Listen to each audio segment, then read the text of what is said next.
everyone and welcome to Wormwood Tales. Relax and enjoy the story for sleep video. Before you drift off, I thought it would be a fun idea if everyone can leave a comment to let me know where you are listening from in the world. Let's begin. Alex had been standing by the roadside for hours, watching cars speed by as if he were invisible. He'd nearly lost hope as daylight waned, the quiet hum of the surrounding woods deepening into something more ominous.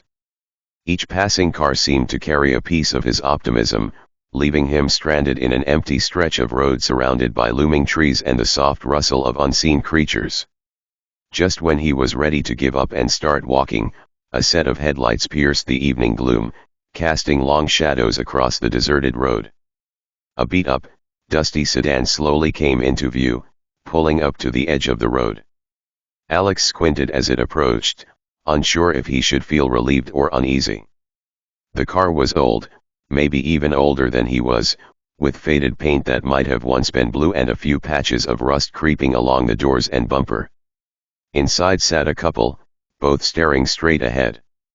They looked to be in their 50s, with weathered faces that suggested years of sun exposure and a certain detachment. The man's hands gripped the wheel tightly, his knuckles pale, while the woman beside him sat stiffly, her gaze fixed somewhere in the distance, as though she hadn't noticed Alex at all. Swallowing his hesitation, Alex tapped on the window, hoping to catch their attention. After a long, silent moment, the man rolled down the window just enough to speak. "Need a ride?" the man asked, his voice low and gravelly, almost as if he hadn't spoken in hours. Yeah. Thanks," Alex replied, grateful for any form of interaction, even if it felt a bit off. He tossed his backpack into the back seat, took a deep breath, and climbed into the front seat beside the man. As he buckled up, a chill crept down his spine. The air inside the car felt dense and stale, carrying a faint smell of old leather and something else he couldn't quite place, a mix of mildew and dust, like an attic that hadn't been touched in years. The woman continued to stare out the window, not sparing him even a single glance. Despite his unease, Alex reasoned that he was probably just exhausted. He leaned back, hoping the miles would slip by quickly. He couldn't shake the feeling, though, that this couple wasn't like other people. And as the car rolled forward, carrying him deeper into the dusky forest, he had the nagging sense that he'd just made a terrible mistake. As they drove, the silence settled thickly around them, broken only by the faint hum of the engine and the creak of the car as it rolled over the uneven road. Alex stole a few glances at the couple, noticing small, strange details that fueled his unease.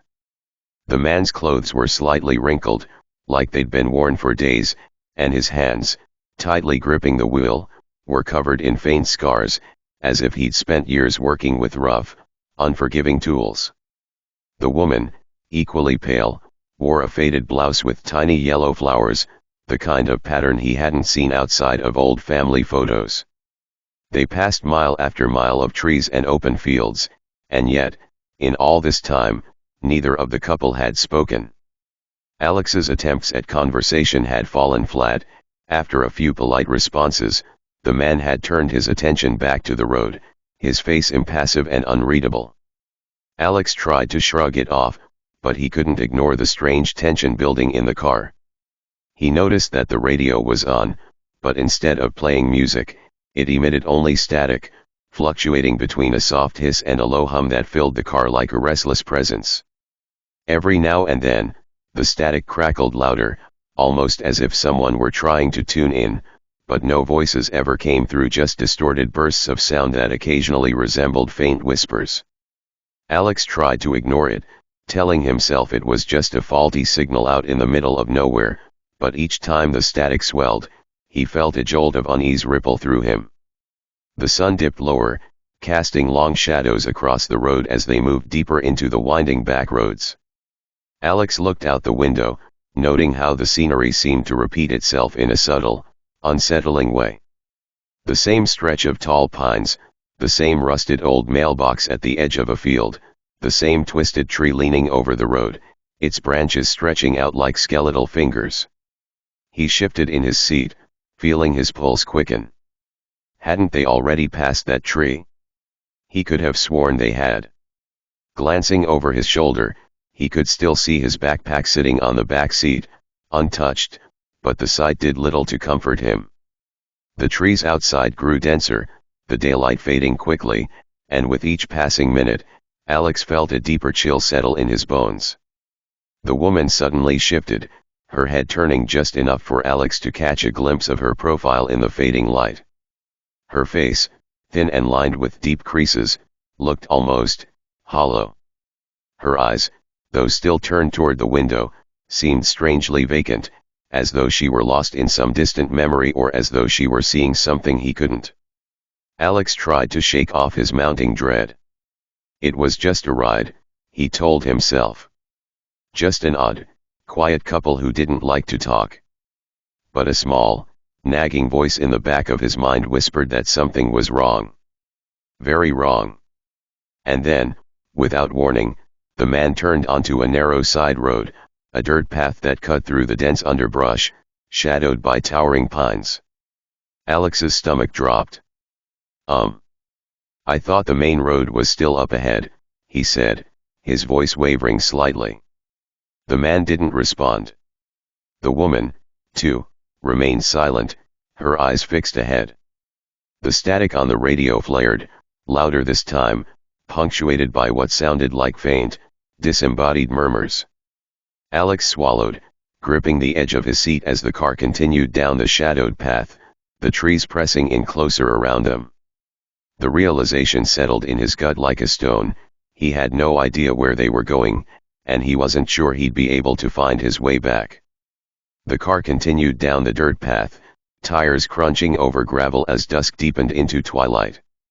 Shadows crept across the road, stretching longer with every mile, while the trees on either side grew closer, their branches arching over the road like dark, interlocking fingers. Alex's unease grew sharper, his instincts screaming at him to get out, to ask them to turn back, but each time he opened his mouth to speak, something in the air seemed to hold his words in his throat. Finally, he forced himself to speak. Are we still on the way to the main road? His voice came out thin and uncertain, barely cutting through the low rumble of the engine and the soft, haunting static of the radio. The man didn't respond, but the woman, after a long pause, turned her head slightly. Her eyes were dull, a strange, glassy quality in them, like she was staring right through him. We're almost there, she murmured, her voice carrying a hollow, distant tone that made Alex's skin prickle. The words felt rehearsed, like she'd said them many times before. We're almost there, she repeated, her gaze drifting back out the window, her fingers resting tensely in her lap. Alex couldn't shake the feeling that her response wasn't really meant for him, or that it was meant for someone else entirely. A chill crawled up his spine as he looked back at the road ahead, noticing how the path seemed to stretch endlessly in front of them, twisting and turning but never quite leading anywhere. The world outside the window seemed to blur, the trees merging into a dark wall as if they were driving in some strange, looping limbo. Desperately, he pulled out his phone, hoping to find a map or at least some signal that could help him pinpoint their location. But when he unlocked the screen, his stomach dropped. The signal was gone, the battery somehow lower than he remembered. And strangest of all, his text app was open, displaying messages he hadn't written. He blinked, his mind racing as he read the faint, fragmented phrases in the text box. Don't let them take you. Let me out. His heart hammered as he stared at the messages, his mind scrambling to make sense of it. Had he written these in some forgotten moment of panic? Or were they something else? He glanced up to see if either of the couple had noticed his reaction, but the man's eyes remained locked on the road, his face expressionless, while the woman continued to stare, unblinking, at the trees beyond the window. Suddenly, the radio crackled loudly, and Alex flinched. Through the static, he heard faint, distorted voices, just whispers, overlapping, repeating. He couldn't make out the words, but the tone was unmistakable, fear, desperation, and something like a warning. He looked back at the man, who was completely unfazed by the noise. "Do you hear that?" Alex asked, his voice sharper, tinged with desperation. The man gave a slight nod but didn't turn to look at him. "The radio can be unpredictable out here," he muttered, as if that explained everything. Unpredictable. Alex couldn't shake the feeling that the word carried a hidden weight, as if the man were talking about more than just the radio. The static continued, the faint whispers rising and falling, and with each wave of sound, Alex felt as though the road ahead was drawing him deeper into something far beyond his understanding. The road narrowed again, winding sharply around a dense thicket of trees. Alex's hand tightened on his phone, his heart pounding. He needed to get out of this car. He needed to get out now. Alex's heart raced, each beat pulsing louder in his ears, drowning out the unsettling static from the radio. He glanced at the door handle, wondering if he could throw himself out, but they were going too fast, and the thought of tumbling into the darkness outside was almost as terrifying as staying inside the car. He gripped his phone tightly, his mind scrambling for a plan, an excuse, anything to stop this ride and get away from these strangers. Just as he was about to ask the man to pull over, the car slowed on its own, as if the driver could sense his growing desperation. They pulled onto a narrow shoulder, the tires crunching on loose gravel, and came to a stop. Alex felt a surge of hope rise up within him, only to falter when he noticed that they weren't anywhere near a town, a gas station, or even a visible road sign. Just trees tall, looming pines stretching endlessly in every direction, casting deep shadows that swallowed up any remaining light from the dusk. The man turned off the engine, and in the sudden silence, Alex could hear his own shallow breathing. The driver sat still for a moment, then looked straight ahead, his expression as impassive as ever.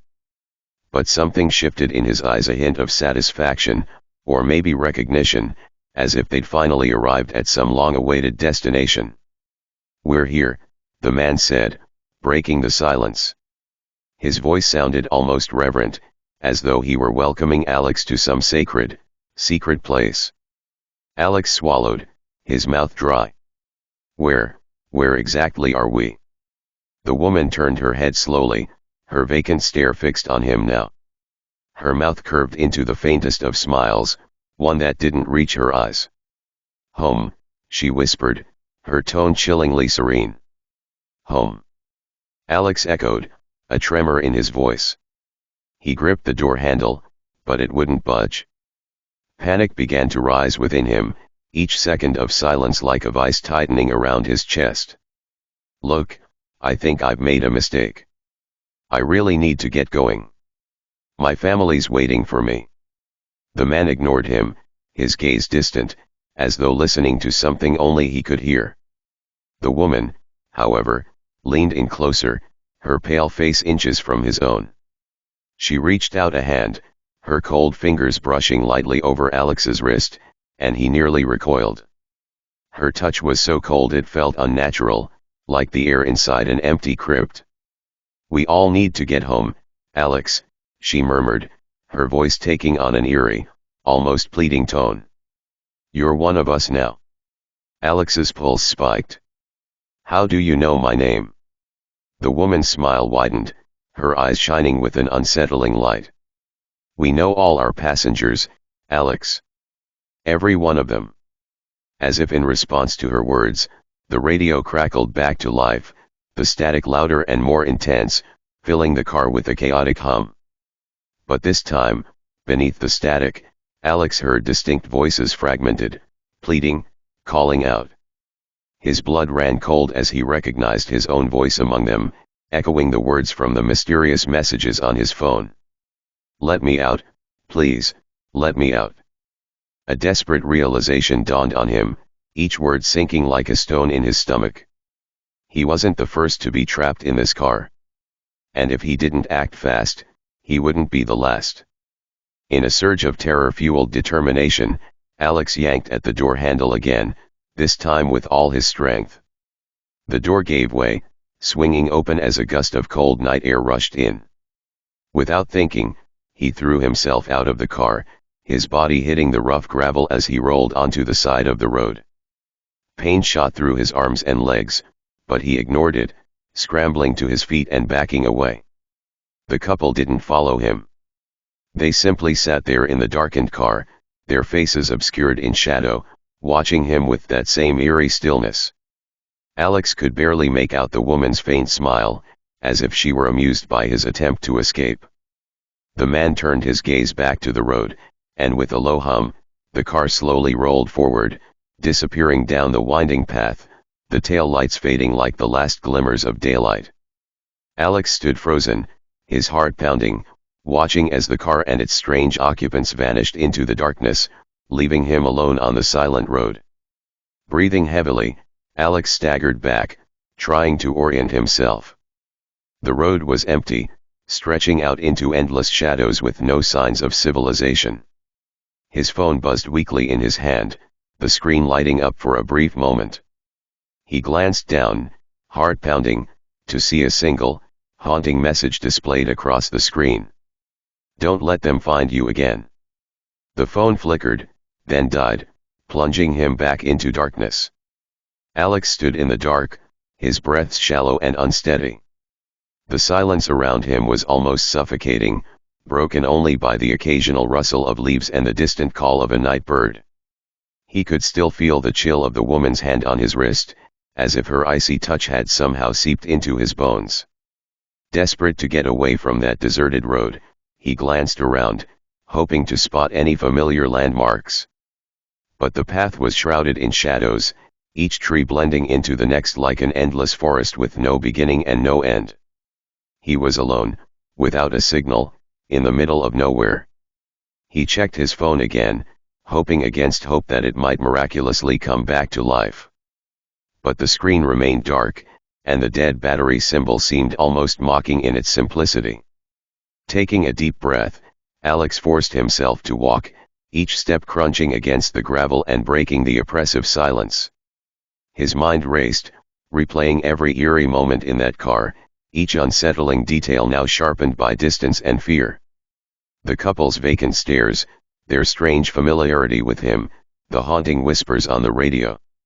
It was as though he'd stumbled into a waking nightmare, something that defied logic or explanation. As he trudged down the road, the stillness grew heavier, pressing down on him like an invisible weight. He tried to shake off the feeling, but he couldn't ignore the prickling sensation on the back of his neck, the creeping suspicion that he was being watched. Finally, up ahead, he saw a dim light, a faint, flickering glow that cast just enough illumination to reveal the edge of the road. His heart lifted at the sight, and he quickened his pace, hoping it might be a house, a passing car, anything that could offer some semblance of safety. As he drew closer, he realized the light was coming from a small cabin tucked away among the trees. It was old, the wooden boards faded and cracked, and one of the windows was partially shattered, held together with strips of tape. But right now, it was the only sign of life he'd seen, and he was willing to take his chances. He approached the cabin cautiously, peering through the window before knocking. The room inside was sparsely furnished, a single chair, a table littered with papers, and an old lamp casting its weak glow across the room. No one seemed to be there, but he could hear the faint hum of an old radio, its static barely audible through the thin walls. Summoning his courage, he knocked on the door. "Hello." His voice sounded small and uncertain, swallowed by the night around him. When no one answered, he tried the handle. To his surprise, it turned easily, the door swinging open with a soft creak. He stepped inside, feeling the warmth of the lamp's light against his skin, and closed the door behind him. For a moment, he simply stood there, letting the sense of safety wash over him. But as he glanced around the cabin, his eyes fell on the scattered papers on the table. Most of them were yellowed and frayed, covered in handwritten notes and strange symbols he couldn't quite make out. One sheet, however, caught his attention. Scribbled in hasty, almost frantic handwriting were the words, They're always watching. Never accept a ride. Never follow the path they lead you to. A chill ran down his spine as he read the words. It was as if someone had left this note for him specifically, a warning from someone who'd seen what he had. He looked closer and noticed, in the corner of the paper, a small, hastily drawn map. It showed a winding path leading out of the woods, marked with an X where the road split. Beneath the map was a final scrawled message: "Get out before dark fully settles. They return every night." He felt a surge of dread. Whatever he had just escaped from, whoever they weren't done with him. And if he stayed here too long, they'd find him again. He glanced back at the door, hearing the faint crunch of gravel outside. His stomach twisted with fear. Slowly, he moved to the window, peeking through the broken glass, and froze. The old sedan was back, sitting just down the road, its tail lights glowing like two red eyes in the dark. The couple was inside, unmoving, their faces barely visible through the dirty windows. But Alex could sense their gaze, fixed on the cabin, as if they were waiting for him to make the next move. Panic surged through him. He grabbed the map, clutching it tightly as he backed away from the window. He had no choice, he had to follow the directions, to find a way out before they came for him again. With one last look at the tail lights outside, Alex slipped out the back door of the cabin and into the trees, his heart pounding as he followed the path marked on the map. The shadows closed in around him, and he could hear the faint, relentless hum of the engine behind him, growing louder with every step. And somewhere, just behind him in the darkness, he could swear he heard the woman's voice, whispering his name. Alex moved quickly, his breaths coming in sharp, shallow gasps as he clutched the map in his trembling hand. He could barely make out the path in the dim light, but he forced himself to keep going, weaving through the dense trees and underbrush. Every so often, he glanced over his shoulder, expecting to see the car creeping along the trail, but it was nowhere in sight. The silence around him felt unnatural, too heavy, like the woods themselves were holding their breath, waiting. He followed the trail as best as he could, stumbling over roots and low-hanging branches. The path twisted and turned, and the further he went, the thicker the shadows became, until it was almost impossible to tell where he was going. Occasionally, he checked the map by the faint glow of his phone, but it was only a matter of time before the battery died completely, leaving him in utter darkness. As he pressed on, a cold wind began to stir through the trees, carrying with it faint, haunting whispers. He could have sworn he heard his name among them, drawn out in a familiar voice that sent chills down his spine. He shook his head, trying to clear it, but the voices only grew louder, overlapping until they became a dissonant chorus of pleading and warning. "Alex! Alex! You're almost here. Don't stop now." He squeezed his eyes shut for a moment, trying to block out the eerie sounds, but when he opened them again, he caught a glimpse of light through the trees, a flickering glow, barely visible in the distance. His heart leaped at the sight. It could be another cabin, or maybe even a campsite where he could find help. Alex broke into a sprint, his feet pounding against the forest floor as he made his way toward the light. But as he got closer, he noticed something strange about it. The glow was moving, shifting, almost like it was hovering. And it wasn't coming from a structure or a fire, it was floating in the air, pale and ghostly, casting an unnatural light over the ground. He slowed to a stop, a sense of dread settling in as he realized what he was seeing. It was a lantern, swaying slowly in the dark, held by a figure standing motionless among the trees. The figure wore outdated clothing, something like an old-fashioned suit, and his face was obscured by shadows. But as Alex watched, the figure turned toward him, revealing hollow, empty eyes that seemed to bore into him. Alex took a step back, his instincts screaming at him to run. But before he could move, the figure raised a hand, pointing deeper into the forest. His mouth opened, but no sound came out, only the faintest, breathy whisper that somehow echoed in Alex's mind. This way. A wave of terror washed over Alex. He wanted to flee, to get as far away from this ghostly apparition as possible, but something about the figure's stare held him in place. He was paralyzed, unable to look away, his body rooted to the spot as the figure continued to point into the darkness. Then, from somewhere behind him, he heard the unmistakable sound of tires crunching over gravel. His stomach dropped. He didn't have to look back to know what it was. The car, that cursed old sedan, was coming for him again, its engine humming low and steady as it drew closer. Heart pounding, he finally broke free from the figure's gaze and stumbled forward, running in the direction the ghostly man had indicated. The trees blurred around him as he sprinted, branches scraping his arms and legs, the forest closing in tighter with every step. Behind him, the sound of the car grew louder, relentless, as if it were gliding through the woods, unaffected by the rough terrain. The forest opened up slightly, and he found himself on a narrow, rocky path, bordered on one side by a steep drop. He skidded to a stop, glancing down at the map. The X marked the end of this path, right where it met a larger trail, a supposed escape route. But as he scanned the area, there was no sign of an escape route, only a yawning darkness that seemed to stretch on forever. He took a shaky step forward, feeling as if the ground itself were ready to give way beneath him. A chill ran down his spine as he realized he was no longer alone. The woman from the car was standing at the edge of the path, watching him with that eerie, vacant stare. Her figure was partially obscured by the shadows, but he could see her lips moving, forming words he couldn't hear. And then, the man appeared beside her, silent and still, his face twisted into an expression of quiet satisfaction. Alex's legs felt like lead, his mind racing for a way out, but there was nowhere left to go.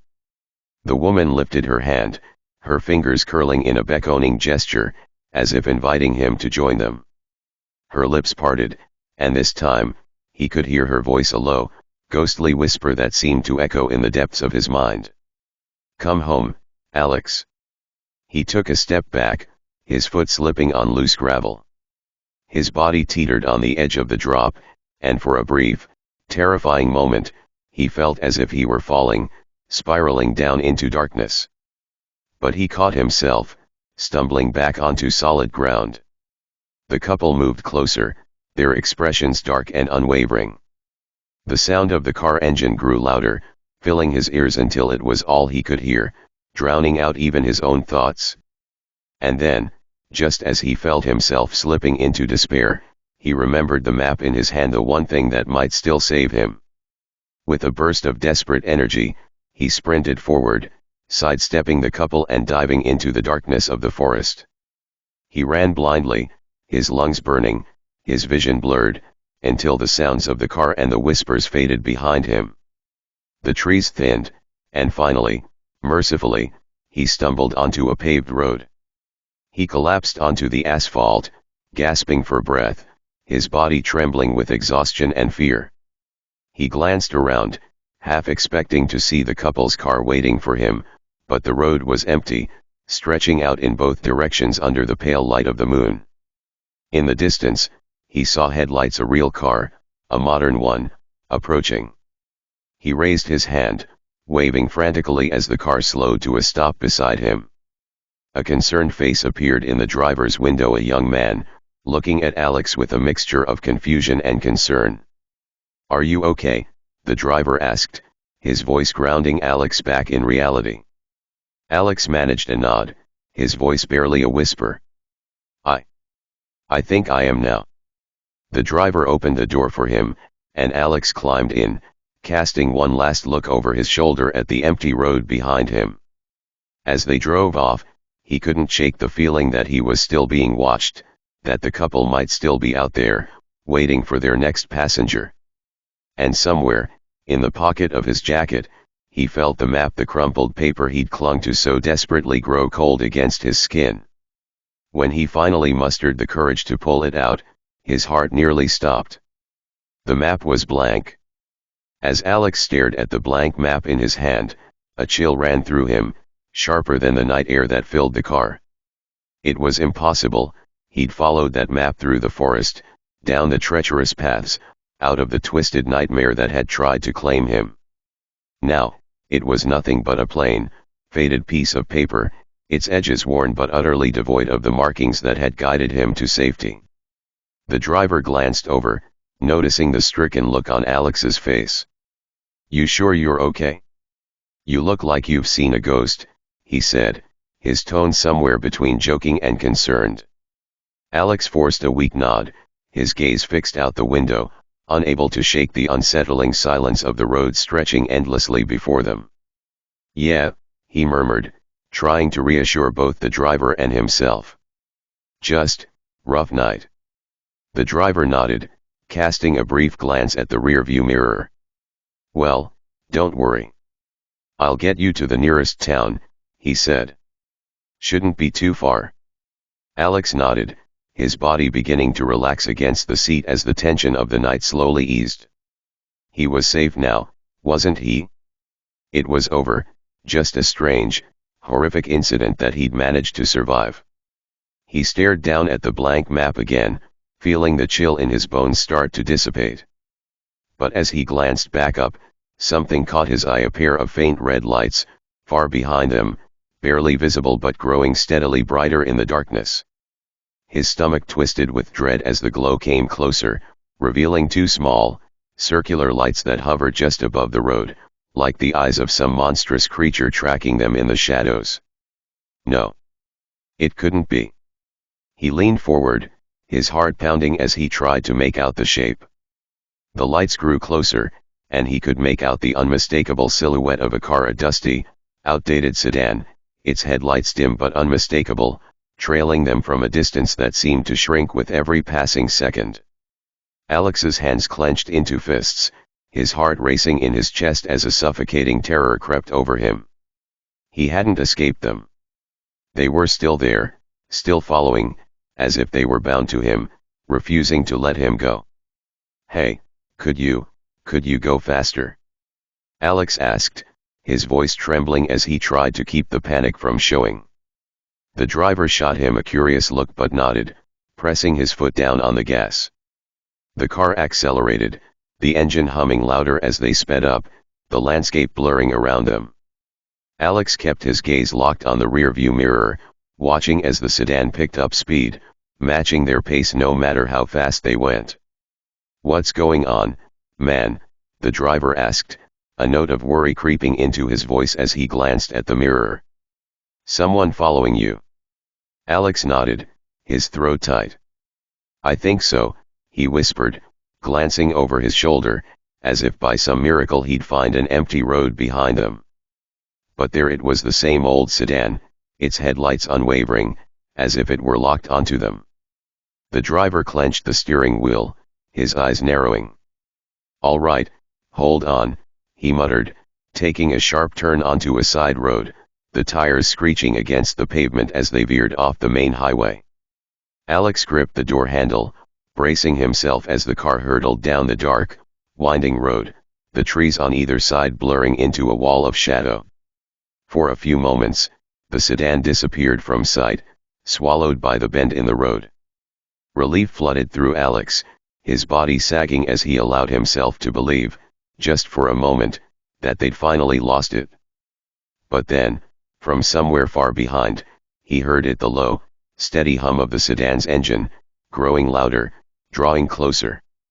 "No, no, no, no," he whispered, his voice barely audible as he watched the headlights reappear, weaving through the darkness like a relentless predator. The driver's face was set, his grip on the wheel tightening as he pressed harder on the gas. "Hang on," he muttered. "If they want to chase, let's see if they can keep up."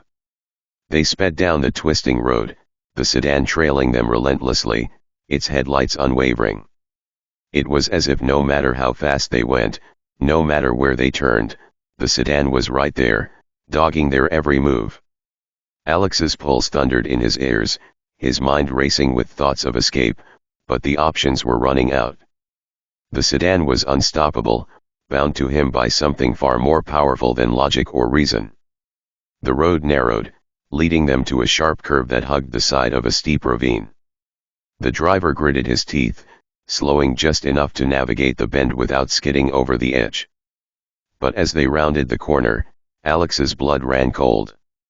The sedan was there, waiting for them, parked in the middle of the road as if it had simply materialized from the shadows. The car's headlights flared, illuminating the twisted, hollow faces of the couple inside, their eyes empty and fixed on Alex with a strange, silent intensity. The driver slammed on the brakes, the car screeching to a stop mere inches from the sedan. Alex and the driver sat there, frozen, as the couple's gazes bore into them, silent and unyielding. Who are they?" the driver whispered, his voice barely audible over the hum of the sedan's engine. Alex shook his head, his throat dry. "I don't know," he choked out, his heart hammering as the woman's hand reached for the car door handle. The door creaked open, and she stepped out, her movements unnaturally smooth, almost like a puppet being pulled by invisible strings.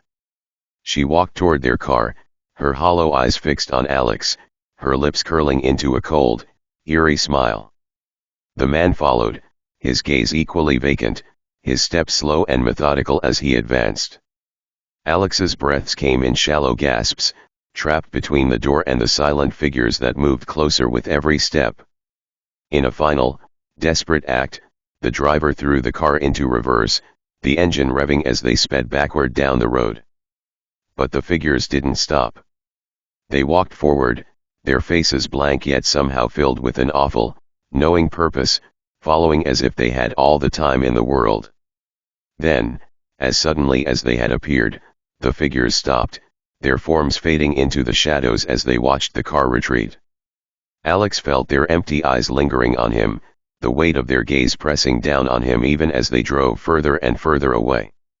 For hours, they drove in silence, the road stretching on endlessly, until at last they reached the faint glow of city lights in the distance. Alex slumped back in his seat, his body trembling with exhaustion, relief washing over him as they crossed into the safety of the town.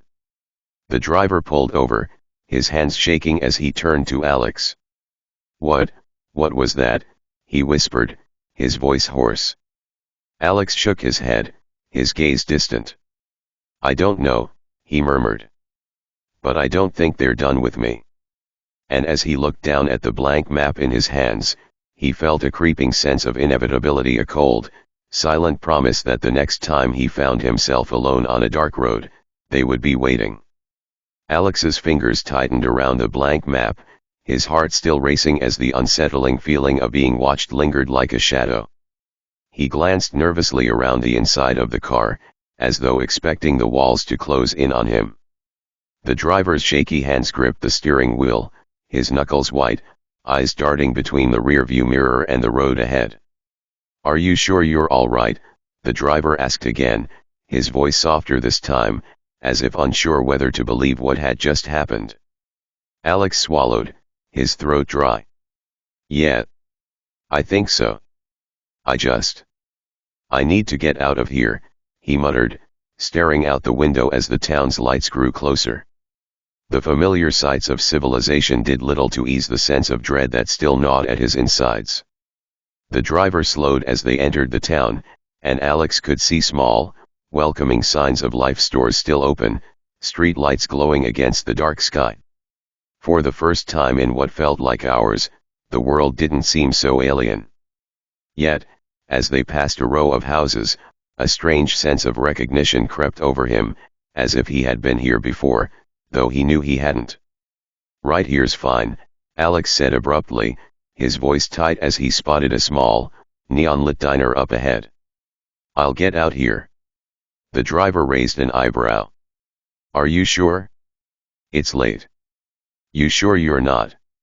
"I'm sure," Alex interrupted, a little too forcefully, eager to put some distance between himself and the car, and the chilling memories that it had carried.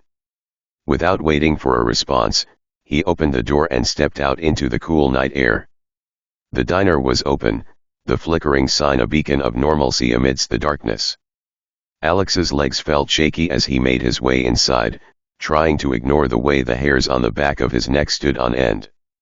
The bell above the door jingled softly as he entered, and the warm smell of coffee and greasy food hit him, grounding him for the first time all night. The waitress, a young woman with tired eyes, looked up as he stepped in, her lips curling into a smile that didn't quite reach her eyes. "Late night?" she asked, her tone neutral. Alex nodded, sliding into a booth at the far side of the diner, far from the door. "Yeah, you could say that." The waitress didn't seem to mind his short responses. She took his order for coffee, and he sat back, staring at the steaming mug placed before him. He wasn't sure what he was trying to convince himself of, whether this was all a nightmare, or whether he had simply outrun it, for now. He tried to take a sip, but his hands were still shaking too violently to hold the cup steady. So instead, he set it down and reached into his pocket, pulling out the blank map once more. It felt colder now, as if it were somehow different. He ran his fingers over the worn paper, the sense of wrongness creeping in again, a quiet voice in his mind whispering that there was more to this than he could see. Suddenly, there was a tap on the window, and Alex's heart skipped a beat. He froze. From outside, a figure stood there, shadowed by the dim light of the street lamp, their face obscured by the darkness of the night. The figure was tall, thin, and their posture was eerily still. Alex's breath caught in his throat. Through the window, he saw the faint reflection of his own terrified expression, his wide eyes staring back at him as he slowly turned his head toward the door. The bell above the diner's entrance jangled, and the door creaked open just enough for Alex to hear the footsteps before he even saw the person who had entered. It was the woman from the car. She stepped inside, her eyes scanning the diner, passing over the other patrons who were oblivious to the tension that Alex felt in his bones. She walked with slow, deliberate steps, as if savoring the moment, the echo of her boots reverberating off the tiled floor. Alex's pulse quickened, his body tense. He could feel his heart pounding in his throat as she neared his booth, her cold, unblinking gaze locking onto his. The waitress didn't seem to notice the shift in atmosphere. She smiled at the woman, who nodded silently, as though she had every right to be here, as though she belonged. Then, without a word, the woman slid into the booth across from Alex, the movement so fluid, so unnatural, that it sent a shiver down his spine. Alex stared at her, his mouth dry. What do you want?" he forced out, his voice barely a whisper. The woman didn't respond immediately. Instead, she slowly reached into her pocket and pulled out a small, tattered piece of paper. She placed it in front of Alex, sliding it across the table with eerie calm. Alex stared down at it. His heart dropped as he recognized the crumpled map, the very one he had been holding just moments ago. But there was something different now. The map had changed, the faint lines and markings that had been missing before now visible, drawn in with a black ink that looked as if it had been etched in a hurry. The woman's lips parted, and for the first time that night, her voice emerged a soft, unsettling whisper. "You didn't think you'd truly escape, did you?" Her words seemed to crawl into Alex's mind, as if spoken directly inside his head. Alex's fingers trembled as they hovered over the map, unable to stop himself from tracing the lines with his fingertips. He could feel the weight of her words hanging in the air, suffocating him, choking the hope that had begun to stir inside him. "This is where you belong," she continued, her smile growing colder, more predatory. "You'll return, eventually." Alex's breath hitched, his body frozen, his mind racing for a way out, but there was no escape. The woman's eyes never left his, those empty, hollow eyes that seemed to see straight through him, to see the very core of his soul. "Take it, Alex," she murmured, her voice wrapping around him like a thick fog. "Take it, and follow the path. You'll find your way home." As the words sank in, Alex felt a cold hand settle on his shoulder, and a chill shot through his spine. His heart was no longer his own. He wanted to scream, to run, but his body betrayed him, unable to move. The diner around him seemed to fade into the background, the other patrons unaware, as if he and the woman were the only two people in the world. He slowly looked down at the map again, his breath coming in ragged gasps. The edges of the paper seemed to ripple in the dim light of the diner, as though it were alive. The lines on the map began to shift, rearranging themselves, as if the map had a mind of its own, drawing him back into the nightmare he had thought he'd escaped. And then, Alex understood. There was no leaving. Not for him. Not for anyone who crossed the path of the couple in the old sedan. The map wasn't just a guide, it was a trap. And Alex was its next victim. The woman stood, the same eerie calm returning to her face as she gave him a final, knowing look. "We'll see you soon, Alex," she whispered, as she turned to leave the diner, vanishing into the darkness outside. Alex was left alone with the map in his hand, the feeling of being pursued more overwhelming than ever. He could hear the distant hum of an engine in the night. It was close. Very close. And it was coming for him again. No matter how far he ran. As the ride begins, Alex shifts uncomfortably in the back seat, trying to ease the tension that fills the car. He glances over at the couple in the front, but they remain unmoved, their faces unreadable. The woman's hands are clasped tightly in her lap, and the man's eyes stay fixed on the road ahead, never once looking in the rearview mirror. The silence between them is unnerving, like an invisible wall has descended in the space of the car. "Where are you folks headed?" Alex asks, his voice slightly shaky, hoping to break the silence. The woman doesn't respond. The man doesn't even acknowledge the question. Instead, they exchange a quick glance, almost imperceptible, and then the road ahead continues, stretching endlessly in the dimming light. The air inside the car grows thick and heavy, the windows fogging up slightly despite the chill in the air outside. Alex shifts again, trying to make himself more comfortable, but a sense of unease settles over him. The radio, which had been playing a low hum of static, suddenly crackles to life, though no station comes through. For a fleeting moment, Alex thinks he hears soft whispers in the static, an unintelligible murmur, as if the car is alive, speaking to him in a language he can't quite understand. He rubs his eyes, chalking it up to fatigue, but the whispers linger in the back of his mind. Minutes pass, but something feels off. Alex watches the road, noticing how the landscape seems to repeat in strange patterns. The trees lining the highway look almost identical, tall, twisted trunks with sparse branches that seem to stretch out like fingers, clawing at the sky. He blinks, staring harder, and then looks at the road signs. The mile markers appear the same, mile 32. He could swear he just passed it a few moments ago. When he looks out the window again, the same bend in the road curves ahead, leading them into the same dark stretch of trees. Even the billboards are identical, with the same faded ad for a local diner. "Didn't we just pass that billboard?" Alex asks, his voice quieter now. No response. The car continues onward, as though on autopilot. Alex's stomach tightens. A creeping sensation slithers up his spine, making him feel as though he's trapped in some sort of time loop, unable to escape.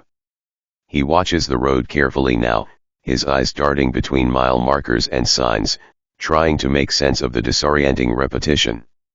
The air in the car seems to grow even thicker, pressing in on him. He can hear the soft hum of the engine and the low, persistent crackling of the radio, but nothing else, just that awful, oppressive silence from the couple. The road ahead bends once more, but as Alex looks up, the same stretch of trees appears. The same billboards. The same mile 32. His heart begins to race, his mind scrambling to understand what's happening. "Where are we going?" Alex asks more forcefully now, his voice laced with panic. The woman glances at him for the first time, her eyes cold and empty. She doesn't speak. The man keeps his eyes on the road, his face expressionless. The car feels smaller now, the air thicker, and the road never ends. Alex's eyes dart back and forth between the ever-repeating scenery outside and the unsettling silence that weighs heavily inside the car. His skin prickles with a growing sense of dread, like something unseen is watching him from the darkness outside the windows. Every passing mile marker feels like a repetition of the last, as if they're circling through some endless stretch of road, a road that leads nowhere. The air feels colder now, even though the heater is running. A chill that seeps into his bones. His breath fogs the glass in front of him, but it's too thick to wipe away, clinging stubbornly to the surface. He watches as it forms in patterns almost like faces. Small, fleeting shapes that disappear when he tries to focus on them, leaving him wondering if his mind is playing tricks on him. He glances at the couple again, their faces impassive. The woman hasn't moved an inch since they started. She's almost statue-like, her eyes glazed, as though she's lost somewhere far away. The man's hands grip the steering wheel too tightly, knuckles bone-white, his gaze fixed straight ahead, never faltering. "Are you sure we're going the right way?" Alex asks, his voice now edged with urgency, his fingers tapping nervously on the seat beside him. The woman tilts her head slightly, but doesn't speak. The only response is the soft, relentless hum of the car's engine, growing louder with each passing minute. Alex's heart pounds in his chest as he watches the road ahead. A sharp curve appears, leading them into a stretch of thick trees. He can't shake the feeling that they've been down this road before. Another mile marker flashes by. Mile 32. "Wait a minute," Alex whispers to himself, eyes widening. "This is wrong. This can't be happening." He checks his phone again, desperately hoping for a signal, but there's nothing. No bars, no Wi-Fi. Just the silent glow of his screen. He holds it up to the window, watching the numbers tick down on the GPS, but the map stays frozen, stubbornly stuck on the same spot.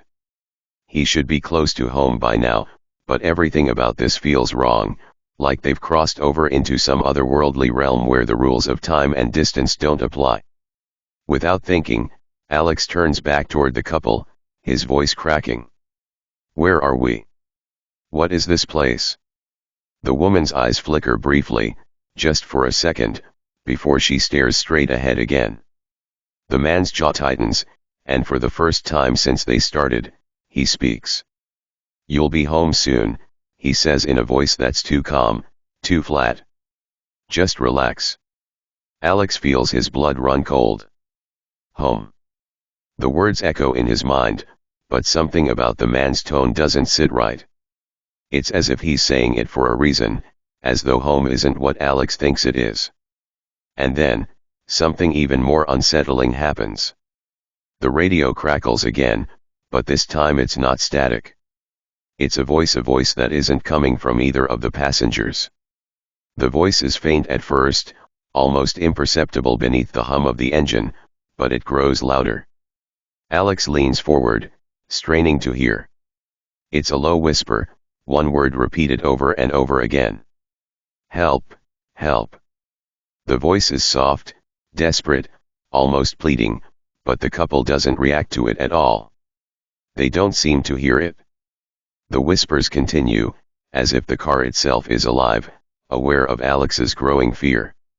His breath comes in short gasps, and his hands start to sweat. He looks out the window again, trying to ground himself, but the landscape outside is wrong. The same trees, the same mile markers, the same stretch of road.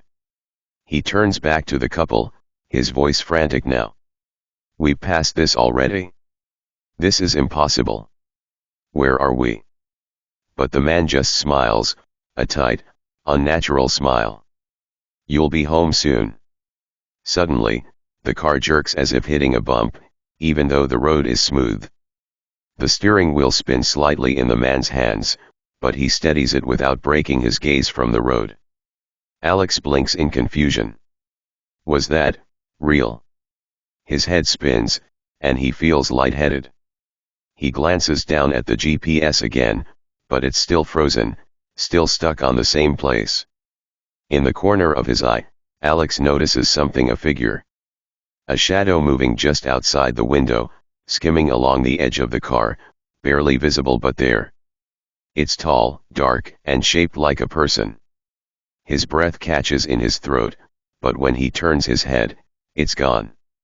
The whispers from the radio grow louder now, more frantic. The voice sounds closer, as though it's coming from just behind him, urging him to do something, to get out of the car. The road bends again. Another mile 32 sign. The same trees. The same bend in the road. The same cold, oppressive silence that hangs between them. Alex's stomach churns. The world outside feels like a loop, repeating, trapping him. And then, in the back of his mind, a thought hits him like a bolt of lightning. This isn't real. Alex's heart pounds in his chest as the realization hits him. This isn't real. The words repeat in his mind like a chant, louder than the whispers on the radio, louder than the thrum of the engine. He's trapped. They're trapped, all of them, in a loop of endless road. He grips the edge of his seat, his nails digging into the fabric as the reality of the situation tightens its grip on him. He glances at the couple again, his eyes wild with panic. The woman still hasn't moved, her vacant gaze fixed ahead, but now her lips are barely parted, as though she's mouthing something silently. His breath catches. He can't hear her words, but the look on her face makes it clear she knows something. She's been here before. She's part of this, whatever this is. Please, Alex says, his voice cracking with desperation, where are we going? What is this? The man doesn't answer. He doesn't even flinch at Alex's frantic tone. He just continues to drive, his eyes locked on the road, his fingers tense around the steering wheel. The car's speed remains constant, unwavering, as if it's being controlled by something other than the man himself.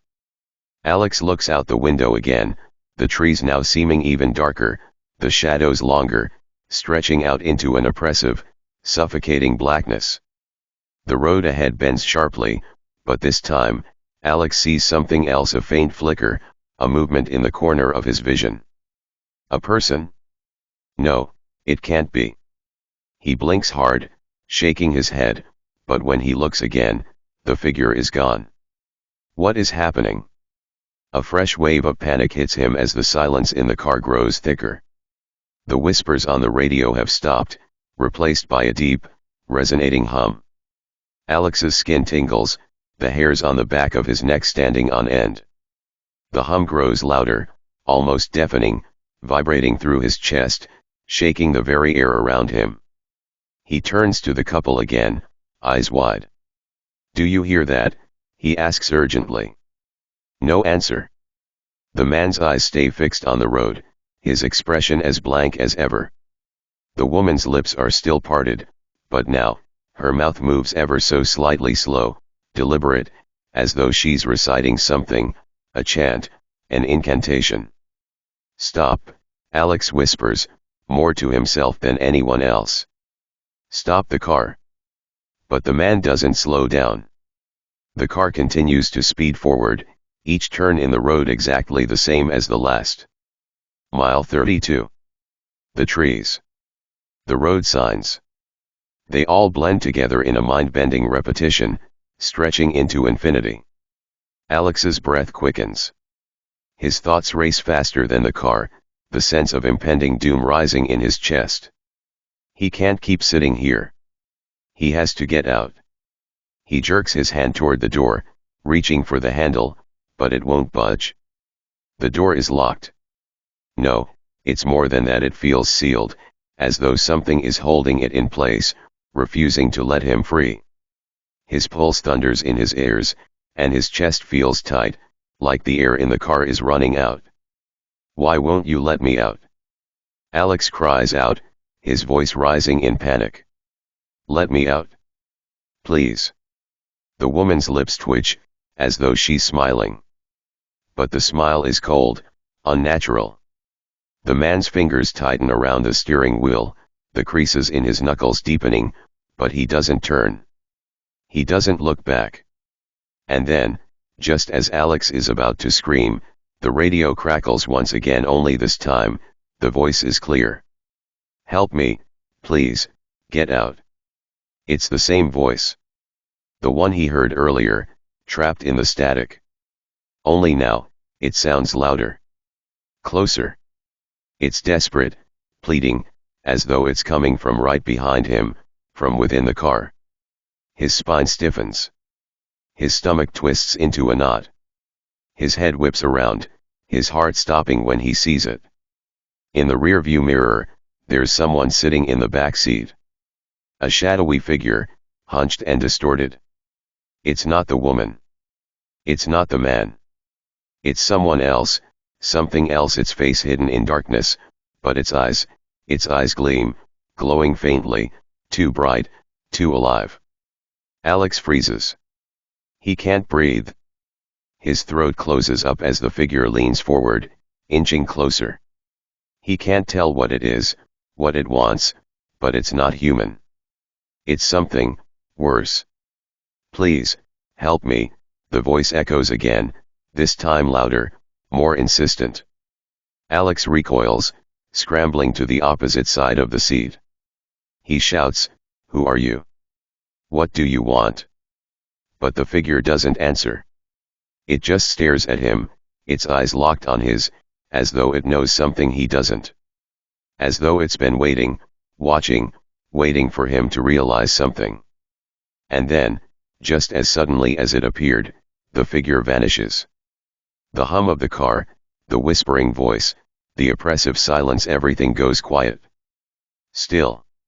For a moment, Alex doesn't know what to think.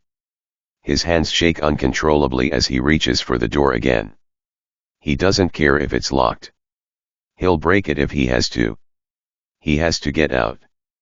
But then, as if on cue, the woman finally speaks. "You'll be home soon," she whispers, her voice smooth, but tinged with something dark. Alex's blood runs cold. He looks at the woman, his eyes wide with horror. "What do you mean? Where are we?" The man's grip tightens on the wheel, his knuckles now an unnatural white. The radio crackles again, and for just a moment, the static is replaced with something more familiar. A voice that sounds almost like his own. "You never left, Alex." Alex stares at the man in shock. His stomach drops as everything starts to click. The realization hits him hard, and it's almost too much to bear. This isn't a ride home. The voice on the radio fades into the static once more, leaving an eerie silence behind. Alex's mind races. He can't process it. The words echo in his head, "You never left, Alex." They make no sense. He can feel his pulse in his throat, choking him, as the dark, twisted realization wraps itself around him like a vice. What do you mean?" Alex stammers, his voice shaking. I'm just trying to get home." "What's going on?" The woman's head tilts ever so slightly, and for the first time, her lips curl into something that could be called a smile, but it's wrong. It's sharp, almost predatory, a smile that doesn't belong on a human face. The man doesn't respond, but his fingers are locked so tightly around the steering wheel that his knuckles are white with strain. The air in the car grows thick, suffocating, as if the atmosphere itself is closing in on Alex, pushing the breath out of his lungs. He gasps, struggling to fill his chest with air, but it feels as if something is pressing down on him, making each breath heavier. Mile 32, Alex mutters under his breath, his eyes darting frantically to the signs passing by. They're the same. The same mile markers. The same stretch of road. The same loop. His mind starts to fragment, grasping for something that makes sense, but everything feels wrong. He looks at his phone again. Still no signal. His GPS is stuck on that one spot, like it's mocking him, telling him he'll never escape. "I'm getting out," Alex says, his voice steadying with rising determination. He's not sure how, but he knows he needs to get out of the car, or else he'll lose his mind. He grips the door handle again. This time, it gives way with an audible click. The door is unlocked.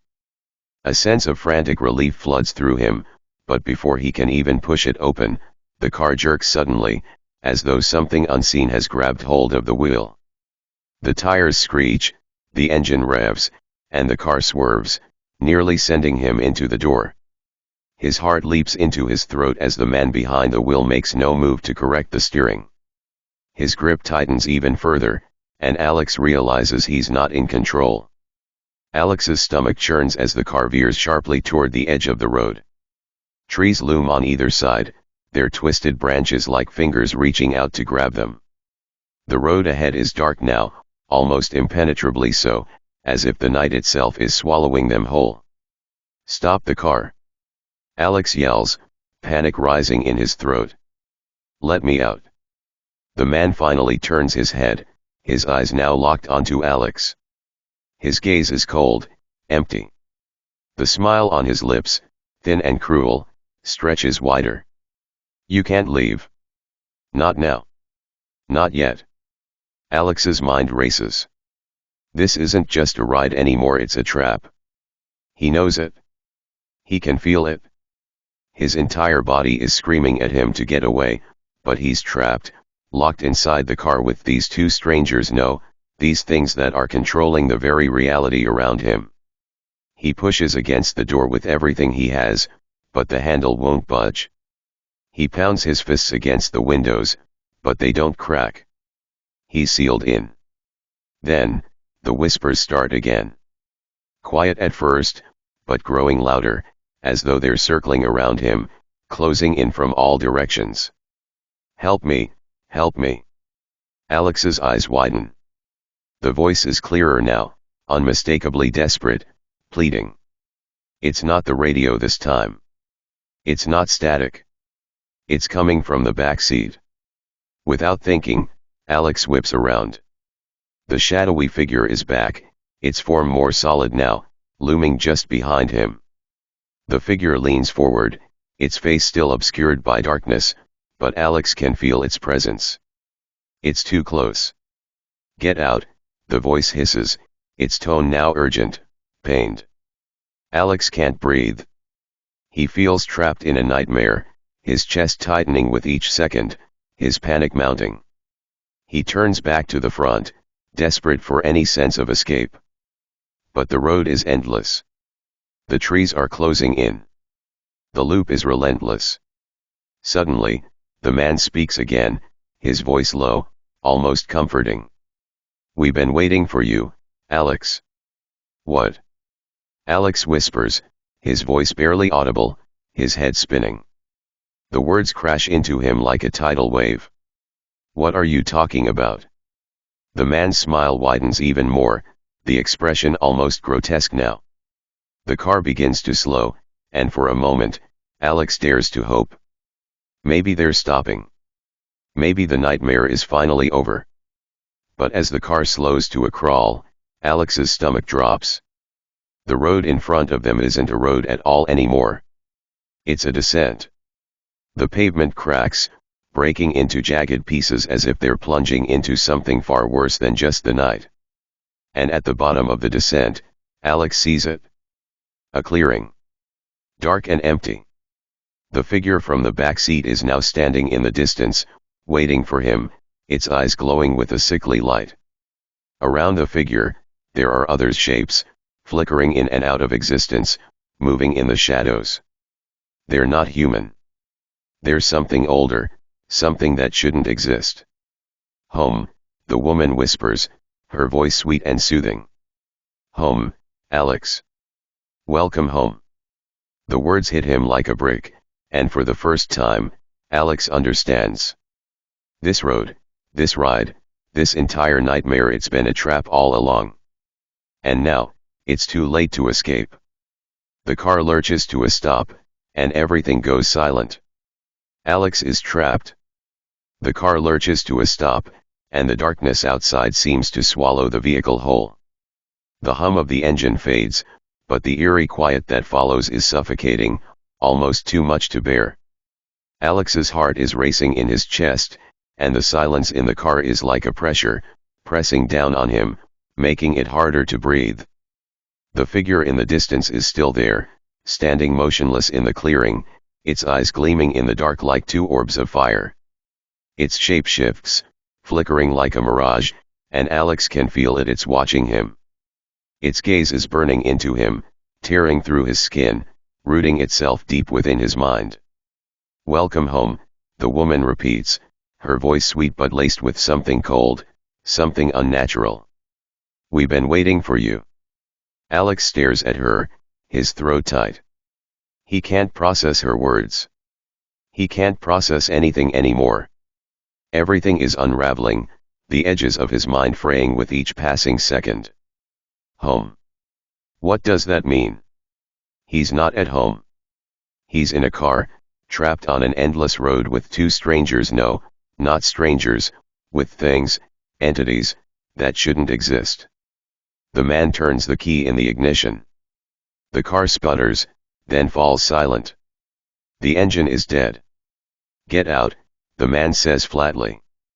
His voice is devoid of emotion, almost mechanical. There's no warmth in it, no invitation, just cold command. The air in the car feels suddenly heavier, thicker, pressing in on Alex like a vice. His eyes dart to the door, but his body won't move. His limbs are frozen, stiff with fear. "Get out," the woman says again, her voice softer now, coaxing, almost tender. But there's nothing gentle about it. She's not asking. She's telling. Alex looks down at his hands, which are clenched tightly into fists, his nails digging into his palms. He can feel the blood rushing beneath his skin. His heart pounds so loudly in his ears that it drowns out the whispers that seem to be coming from the darkness outside the car. They sound like voices, but they're not words. Just soft, indistinct murmurs that grow louder with each passing second, growing until they fill his mind, until they're all he can hear. His breath comes in ragged gasps, but his body still won't obey. He can't move. His mind is a whirlwind of thoughts, of frantic, desperate pleas, but none of it makes sense. What's happening? Why can't I escape? And then, the car door beside him opens, creaking on its hinges. A cold wind rushes in, icy and sharp, biting at his skin. Without thinking, Alex lunges toward the door, throwing himself out of the car, his body crashing into the ground with a hard thud. The gravel scrapes against his skin, but he barely feels it. All he can think about is getting away, getting out of here, away from them, away from whatever they are.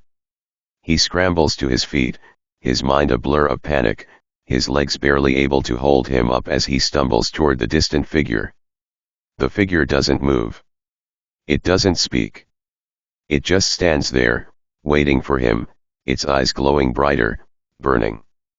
"Come to me," the woman calls, her voice carrying over the wind. Her words wrap around him like chains, tugging at his mind, pulling him toward her. "Come home, Alex. You've been here before." Alex stumbles, his legs weak beneath him, but the pull of her voice is too strong. The shadows around him grow darker, the air colder, and the ground beneath his feet feels like it's sinking into nothingness. The woods stretch on, endless and twisted, but no matter how far he runs, he can't escape the sound of her voice, the oppressive weight of their gaze. Then, suddenly, everything stops. The wind dies down. The whispers fade. The glowing eyes vanish. For a brief moment, there's nothing but silence, complete, all-encompassing silence. Alex's heart pounds in his chest as he looks around. He's not in the clearing anymore. He's standing in a dark hallway, the walls closing in around him. The air is thick and musty, heavy with the scent of decay. His breath catches in his throat as he takes in his surroundings: a dilapidated house, the floorboards warped and cracked beneath his feet. It's cold here. Too cold. But there's something even more unsettling. The silence. The stillness. And then, Just as Alex begins to turn, he hears a sound soft at first, almost imperceptible. A door creaks open in the distance, followed by slow, deliberate footsteps. Heavy steps. Alex freezes, the blood draining from his face as the sound grows louder. The footsteps are getting closer, closer. He spins around, his body tense with fear. But when he looks down the hallway, there's no one there. The door is wide open, and the footsteps, they've stopped. But Alex can feel it. Something is watching him. It's here, in this house, waiting for him to move. Waiting for him to make a mistake. The floorboards creak behind him. Too late. Before he can react, a figure steps out of the shadows, the man from the car.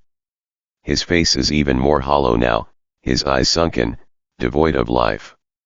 His lips curl into that same thin, predatory smile. "You never left, Alex," he says again, his voice a low, rumbling whisper that echoes through the house. "You never left." And then, the woman appears beside him, her face now twisted, her eyes glowing with an unnatural light. She reaches out, her fingers like cold steel as she grabs Alex's arm, pulling him back. "There's no way out," she whispers, the words carrying a sense of finality, of doom. "You're home now." Alex's body trembles, his muscles locking in place as the woman's fingers tighten around his arm. Her touch feels like ice, colder than any natural chill, as if something far older than flesh and bone is holding him, pulling him toward an inescapable fate. His mind races, fighting the crushing weight of fear and the sinking knowledge that this is not real. None of this can be. His pulse is deafening in his ears, and his chest feels as though it's collapsing under the pressure of what's happening. The walls around him feel like they're closing in, the once spacious hallway now shrinking into a narrow, suffocating tunnel. The air smells stale and thick, as if this house has been abandoned for centuries, waiting for him. The man's cold, hollow eyes never leave Alex's face. He steps forward slowly, his feet heavy on the floorboards, each movement deliberate, as if savoring the fear radiating off Alex. "You shouldn't have tried to leave," the man murmurs, his voice low and taunting. "You never truly left, not from here." His words are like daggers, piercing through Alex's mind. What does he mean? What are they talking about? How is this happening? The woman's smile widens, impossibly wide, revealing teeth too sharp, too jagged to belong to anything human.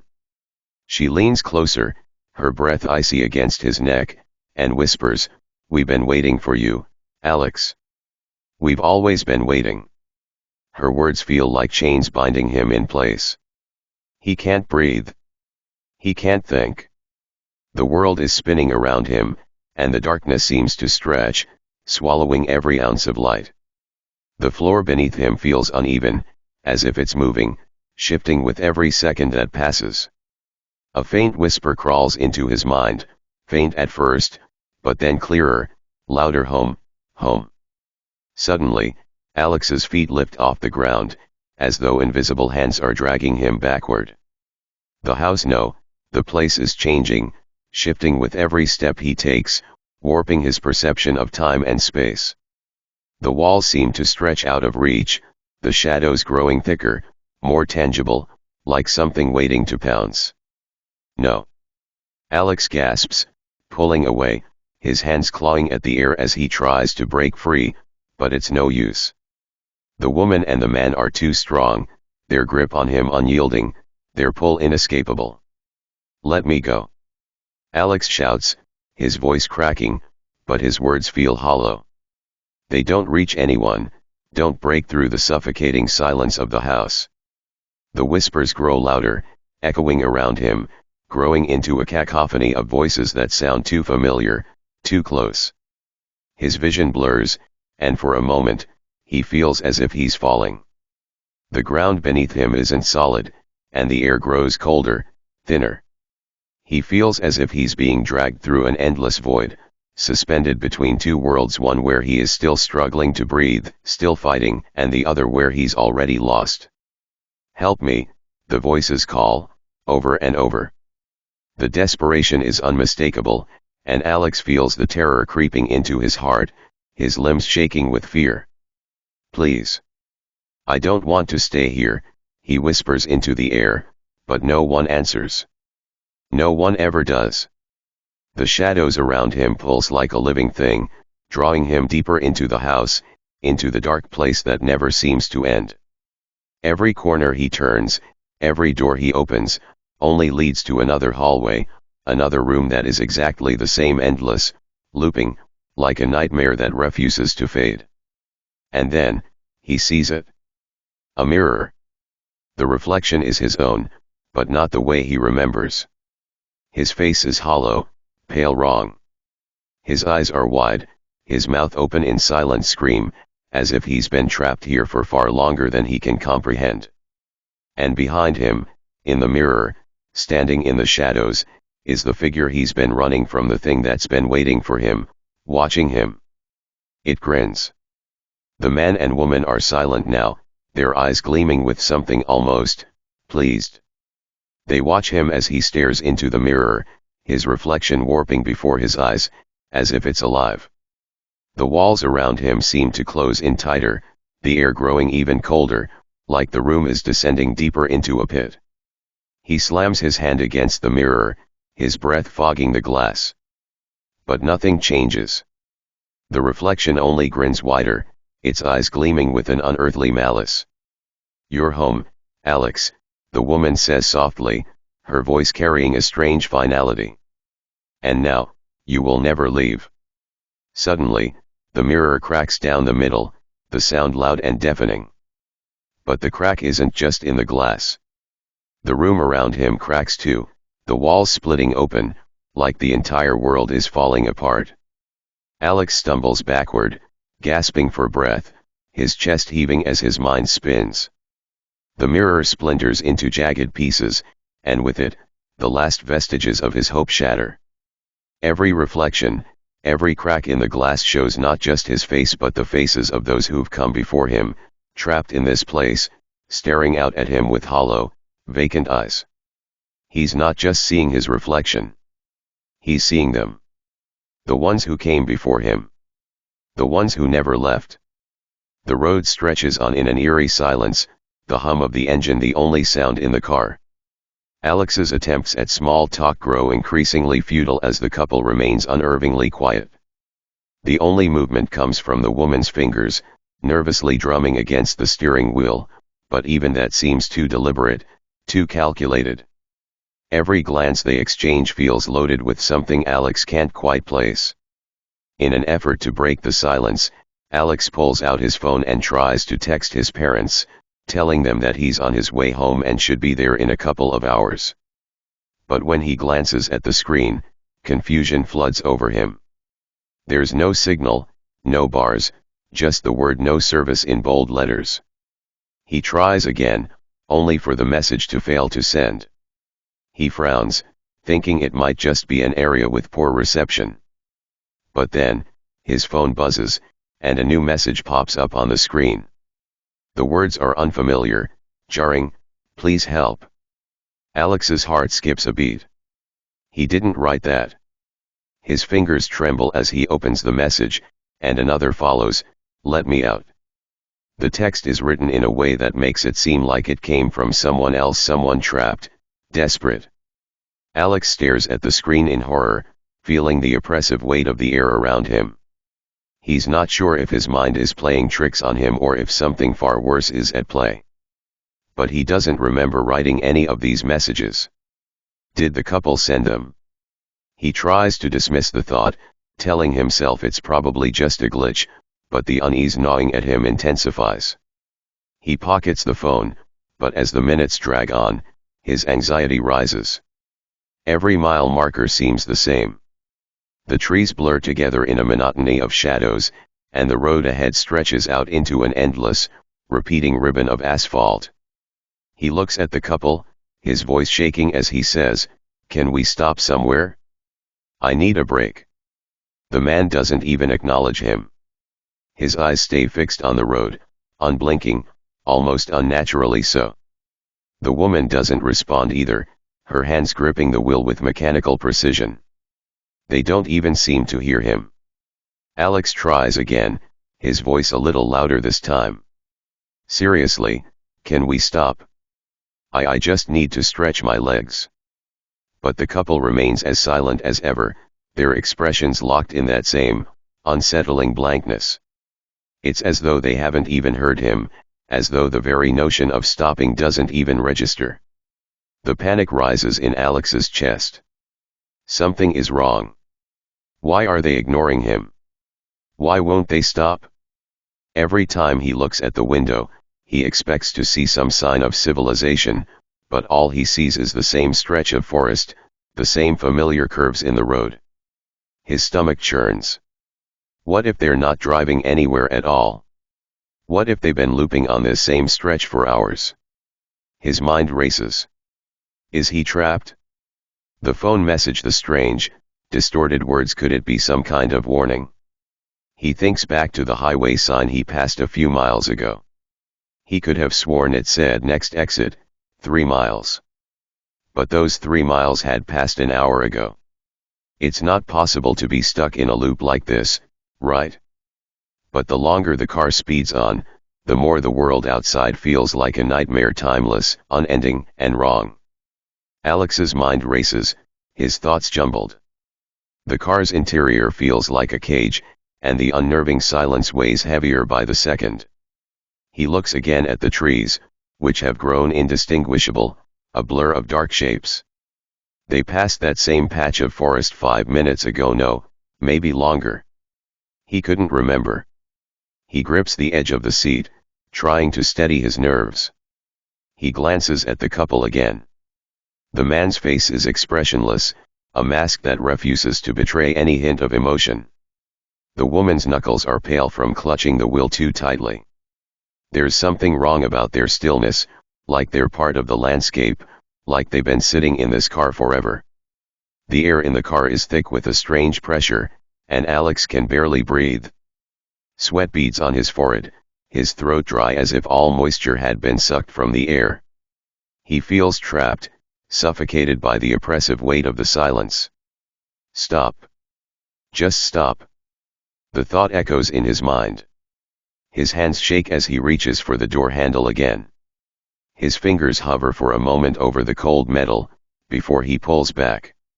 What if the car doesn't stop? What if they don't let him out? He needs to act. He has to do something.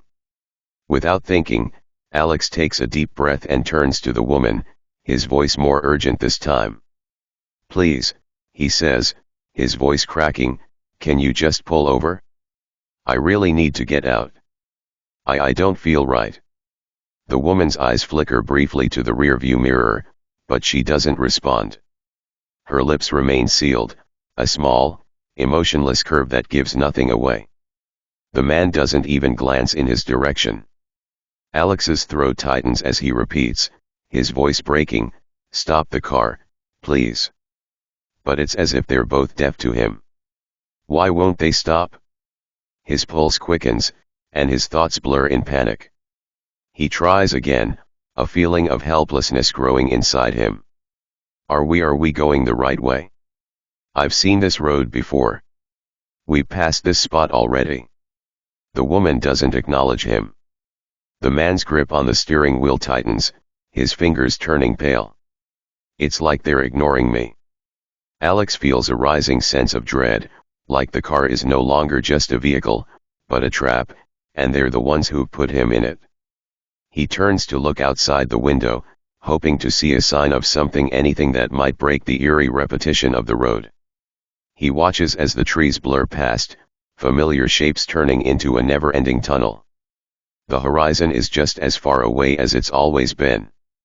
There's no sign of anything else, no exit, no streetlights, no town. As the silence drags on, a cold realization creeps into his mind, they're not going anywhere.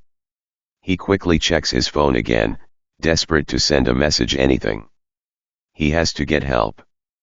His hands shake as he taps at the screen, but once again, his messages fail to send. But this time, something different happens. A message appears on the screen, one he didn't write. "You're not leaving." Alex freezes, his heart pounding. The words seem to hang in the air, heavier than the stale silence in the car.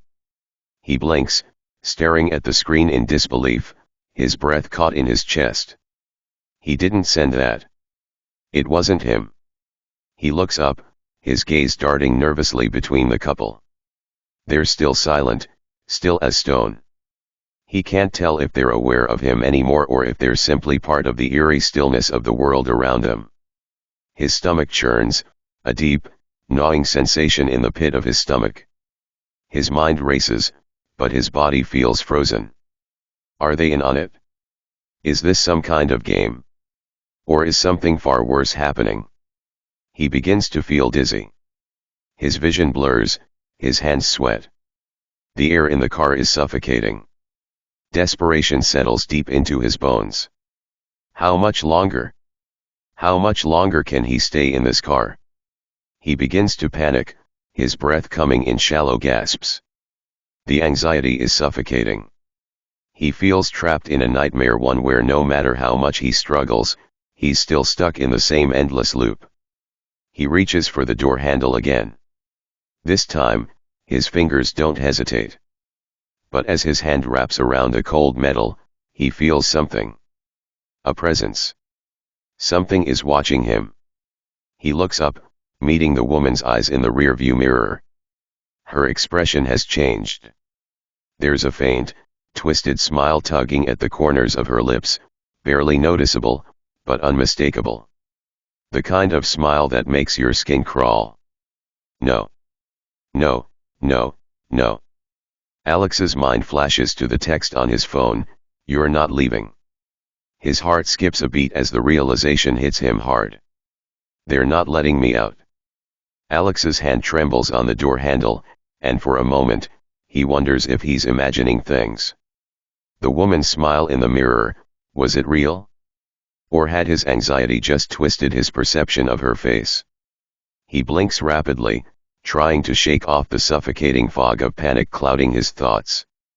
But no matter how hard he tries, the feeling persists. The car feels like a coffin, and every second inside it is making him suffocate a little more. His heart pounds as he jerks his gaze back to the road, desperate to look away from the woman's unsettling expression. The trees still rush past, but now they look wrong. The shadows cast by the branches stretch unnaturally long, their outlines shifting, like they're alive, watching him. His mind races. This isn't real. This can't be real. He's just tired, just stressed, but the growing dread inside him tells him otherwise. No. Something's wrong. Something is very wrong. He pulls at the door handle again, but it doesn't budge. His fingers curl into the metal, his knuckles turning white from the pressure. He tries harder, pushing and pulling, but it's like the door is glued shut. His stomach lurches as the world outside grows more distorted, too still, too quiet, as though even the air is holding its breath. The woman in the front seat doesn't flinch. The man's gaze stays fixed on the road, his hands steady on the wheel, unmoving. Why won't they look at me? The question is like a jagged shard of glass lodged in Alex's chest. Why are they ignoring me? His breath quickens. He can't take it anymore. He can't just sit here, suffocating in this car, in this nightmare. He slams his fist against the window, the sound reverberating through the car's cabin, breaking the silence. "Please," he yells, his voice hoarse with panic. "Stop the car.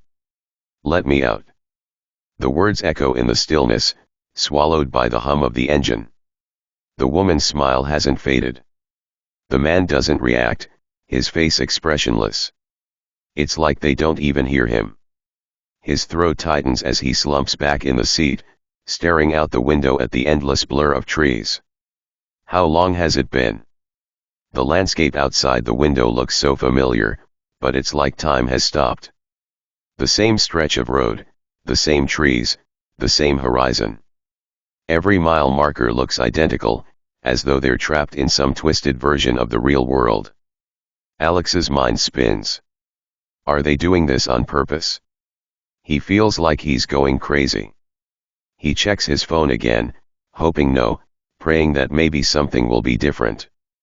But when he unlocks the screen, his heart stops. Another message has appeared. You can't leave. We won't let you. His hands shake as he stares at the screen. The words seem to burn into his retinas, searing through his already frazzled mind. We won't let you. It's not just a warning. It's a threat. A cold sweat breaks out across his skin, his body trembling with the weight of the realization. There's no escape. He looks at the couple again, his mind screaming. The woman's smile is still there, twisted and almost satisfied, as if she knows exactly what's happening. Her eyes, dark and unblinking, are fixed in the rearview mirror. She's watching him, enjoying his panic. The man still says nothing, his face like a mask, indifferent to his suffering. Alex's heart pounds in his chest, his pulse quickening. They're toying with me. He's not just trapped in the car, they're toying with his mind, bending reality around him. The world outside has become a blur of shadowy trees and empty road. The horizon is no closer than it was when they started. He checks his phone again. No service. How long has it been? How long have we been driving? Desperation floods through him, a wild surge of fear that makes his vision blur at the edges. He scrambles for any way to escape, any way to make sense of the madness unfolding around him. And then, it hits him. The one thought that makes his blood run cold: what if I've been driving in circles this whole time? He grips the edge of the seat, trying to steady himself. No, that's impossible. But the longer he sits there, the more impossible it seems that they've been driving forward at all. The trees haven't changed. The road hasn't changed. The same mile markers. The same blurry, desolate horizon. The only thing that's changed is him, the rising sense of dread that crawls beneath his skin, the way his heart races faster with each passing second. The couple remains silent, the car gliding over the asphalt like a ghostly machine, moving with an unnatural stillness. Alex feels his sanity slipping, his grip on reality faltering. His breathing comes in shallow gasps as his hand moves instinctively toward the door again, his fingers shaking violently. The cold metal beneath his fingertips feels like the only thing tethering him to reality. With a violent wrench, Alex pulls at the door once more, determined to escape anything to escape the suffocating claustrophobia of this endless ride. But this time, the door opens. It opens with a force that feels almost too easy. Alex doesn't hesitate. He flings himself out of the car, rolling onto the asphalt, scraping his skin against the rough road. He hits the ground hard, the jarring impact leaving him breathless. But when he looks up, he freezes. The car is gone. The road is empty. Not a sound. Not a trace. Alex stumbles to his feet, his legs unsteady beneath him. His pulse races as he spins around in frantic circles. He's alone. The road ahead is as empty as it was behind him. No car. No couple. No sign of where they went. His heart pounds in his ears as the eerie silence presses in. He looks around, searching for any sign of life, but all he sees is a dense, foggy forest on either side of him, shadows that seem to grow darker with every breath he takes. He takes a shaky step forward, looking at the road ahead, but when he looks back, he sees something that makes his stomach drop. A figure standing in the distance, standing right at the edge of the trees. The woman's smile. Alex's heart skips a beat. The woman's face, that twisted smile, is etched into his mind like a permanent scar. He can't look away as she stands in the distance, staring at him, unmoving. The fog around her swirls, making her appear almost ethereal, like a ghost, an apparition that shouldn't be real, but feels undeniably present. How? His chest tightens as his eyes dart around. He was just on the road, just moments ago in that car. How could she be there now, standing in the trees? His legs tremble beneath him as he stumbles back, nearly losing his footing on the uneven ground. His breath comes in ragged gasps, the cold night air filling his lungs like ice. The world around him spins, the line between reality and nightmare blurring. The woman doesn't move, but her eyes never leave him. That horrible, knowing smile stretches wider now, an eerie, silent grin that chills him to the core. It's like she's daring him to look away, daring him to run.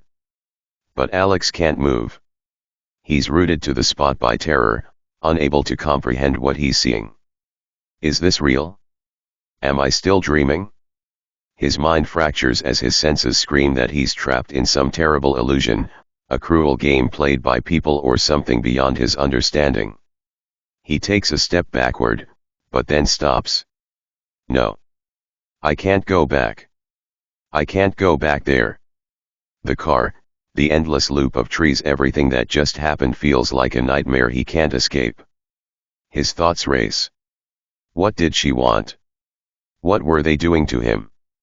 Suddenly, the silence of the night is broken by a sound. A faint whisper, barely audible at first, like a voice from the depths of the earth itself. It echoes in his mind, the words so soft and distant that he can't quite make them out. Then it grows louder, clearer, as though the voice is coming closer, approaching from the trees. You're never leaving. Alex's pulse pounds in his ears. He spins around, desperate for the source of the voice. He feels the hairs on the back of his neck stand up, the chill of something unnatural crawling across his skin. And then he sees it. In the shadow of the trees, just beyond the woman's figure, more shapes emerge.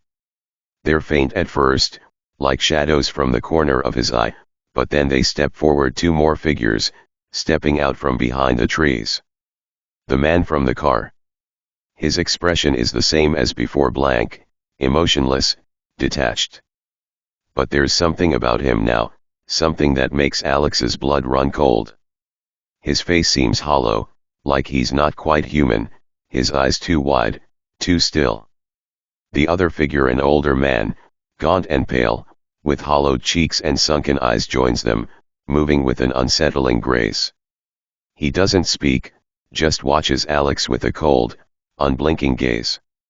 A suffocating terror spreads across Alex's chest as he stumbles backward, his mind racing for answers that don't make sense. How are they here? Why are they all standing in the woods? The woman's voice cuts through his thoughts, sharp and quiet. You shouldn't have run. The words seem to freeze the air around him. His limbs feel heavy, like the world is pressing in, pulling him closer to the figures standing just out of reach. The fog thickens around him, the shapes of the trees distorting, stretching like twisted, elongated fingers. You'll never escape, the woman continues, her voice colder now, almost mechanical. We won't let you. The man in the front of the group steps forward slowly, his eyes locked onto Alex's. You were always meant to stay with us, he says, his voice a monotone rasp. You're one of us now. The words hit Alex like a punch to the gut, and a cold knot of dread coils tightly in his stomach. One of us? What does that mean? He takes another shaky step back, his mind frantically searching for an explanation that would make sense, but nothing fits. Please, he pleads, his voice breaking, I don't understand. I just want to go home. The figures don't answer, their silence more deafening than the harshest scream. They stand there, unmoving, like statues made of shadows. Their presence is suffocating, an oppressive weight pressing down on him, trapping him in this eerie, distorted version of the world.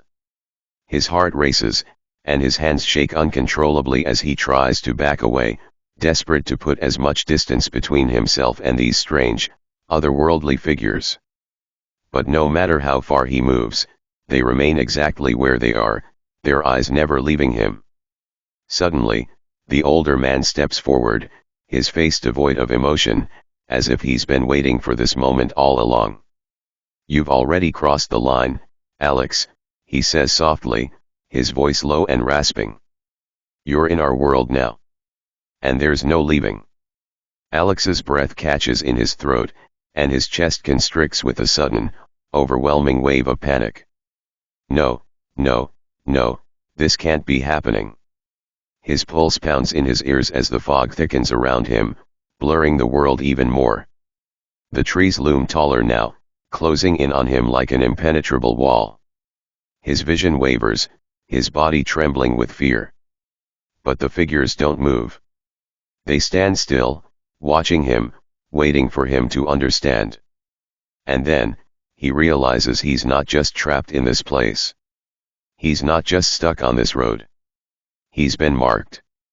The terror hits him like a tidal wave, and for a split second, everything goes dark. The darkness pulls him in, suffocating and cold.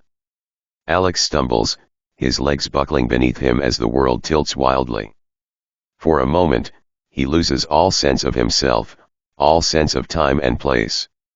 The only thing that remains is the overwhelming presence of the figures surrounding him, their cold eyes boring into his soul. His breath comes in short, panicked gasps, his chest tight with the weight of something far more terrifying than he could have ever imagined.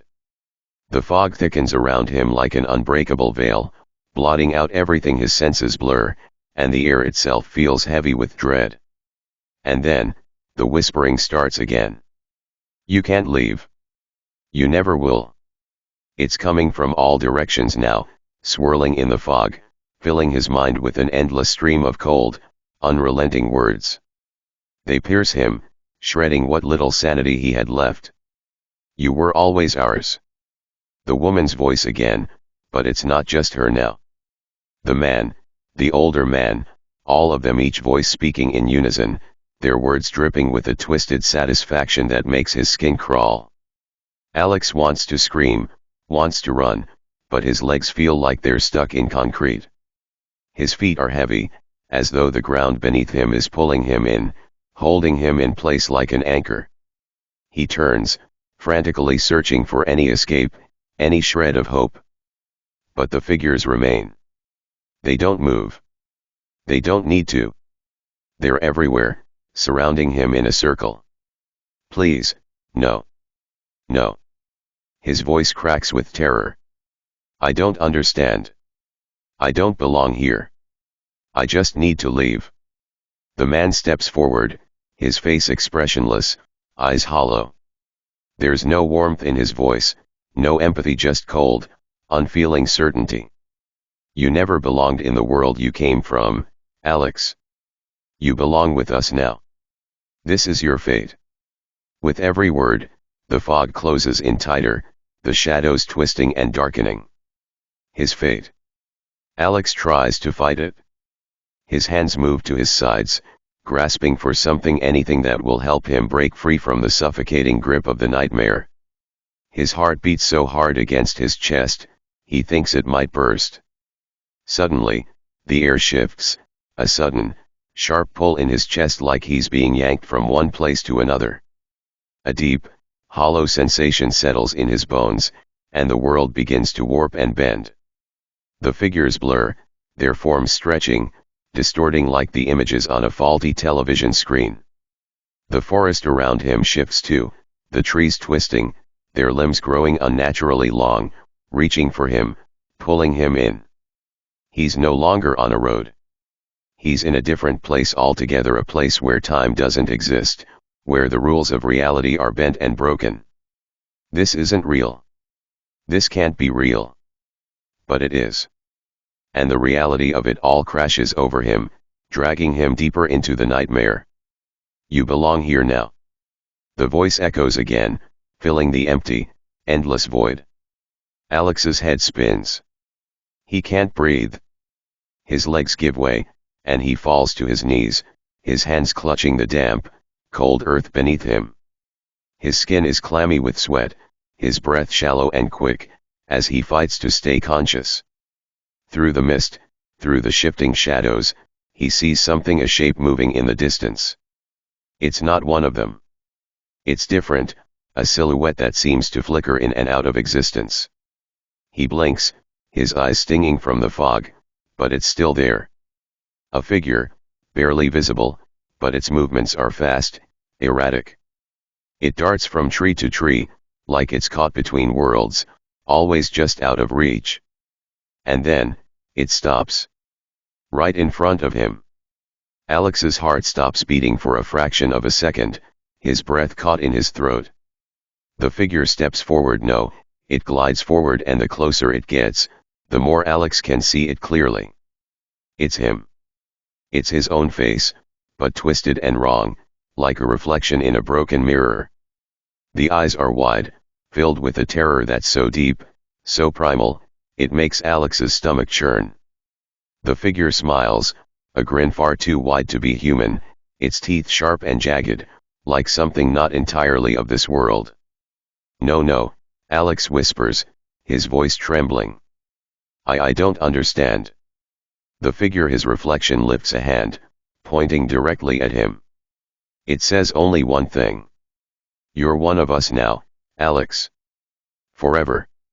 The words slam into Alex's chest like a sledgehammer, and the weight of their meaning crushes him. The reality of everything finally sinks in. He is not in control. He is not escaping. He has never been in control. His reflection grins again, that horrible, twisted grin, and then, in an instant, it fades into the fog, disappearing as quickly as it had appeared. But the words linger. The fear clings to him, gnawing at his soul. "You're one of us now." Alex shudders violently, the full realization of his fate closing in on him. There's no way out. No escape.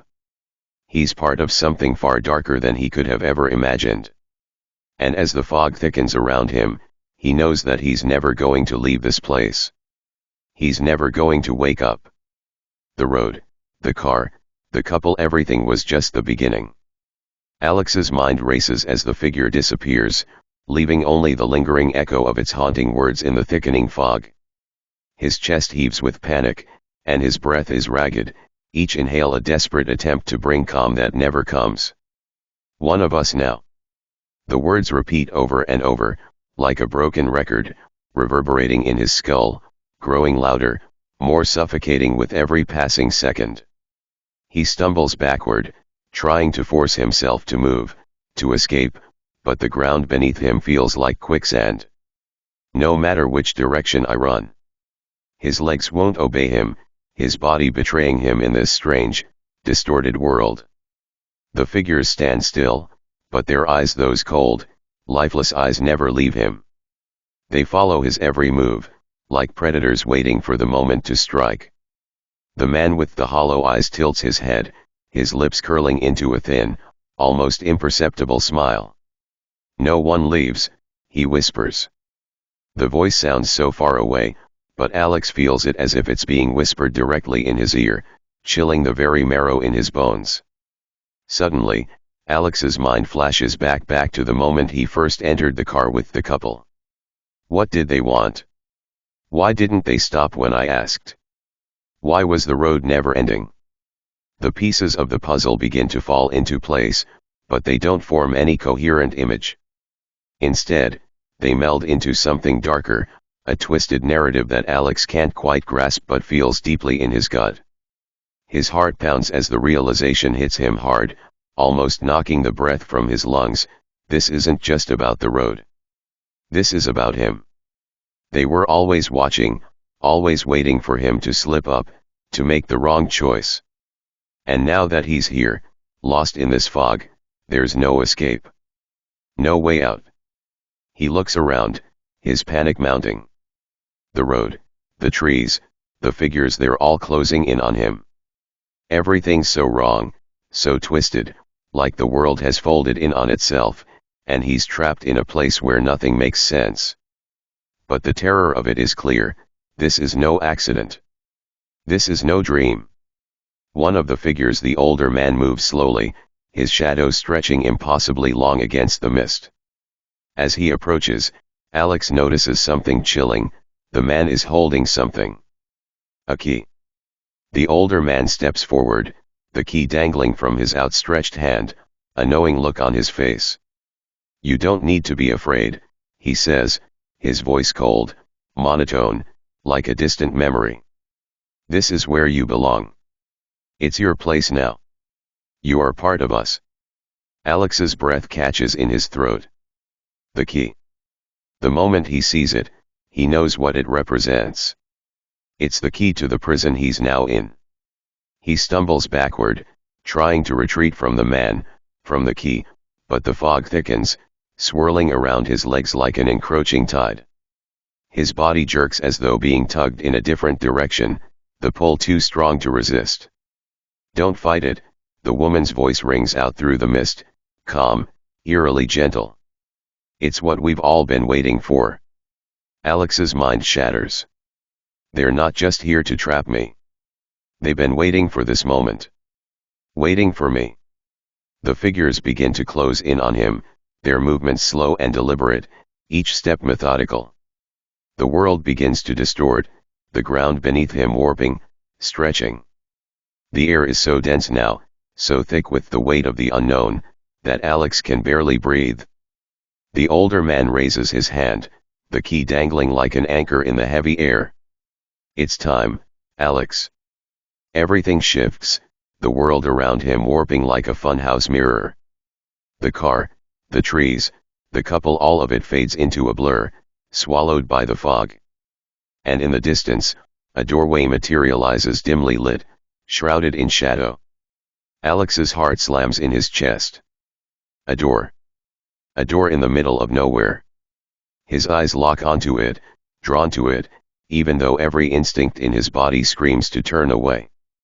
The figures reach him, and Alex feels their cold presence closing in, their breath heavy against his skin. The fog parts just enough for him to see the man holding the key in front of him, a sinister smile stretching across his face.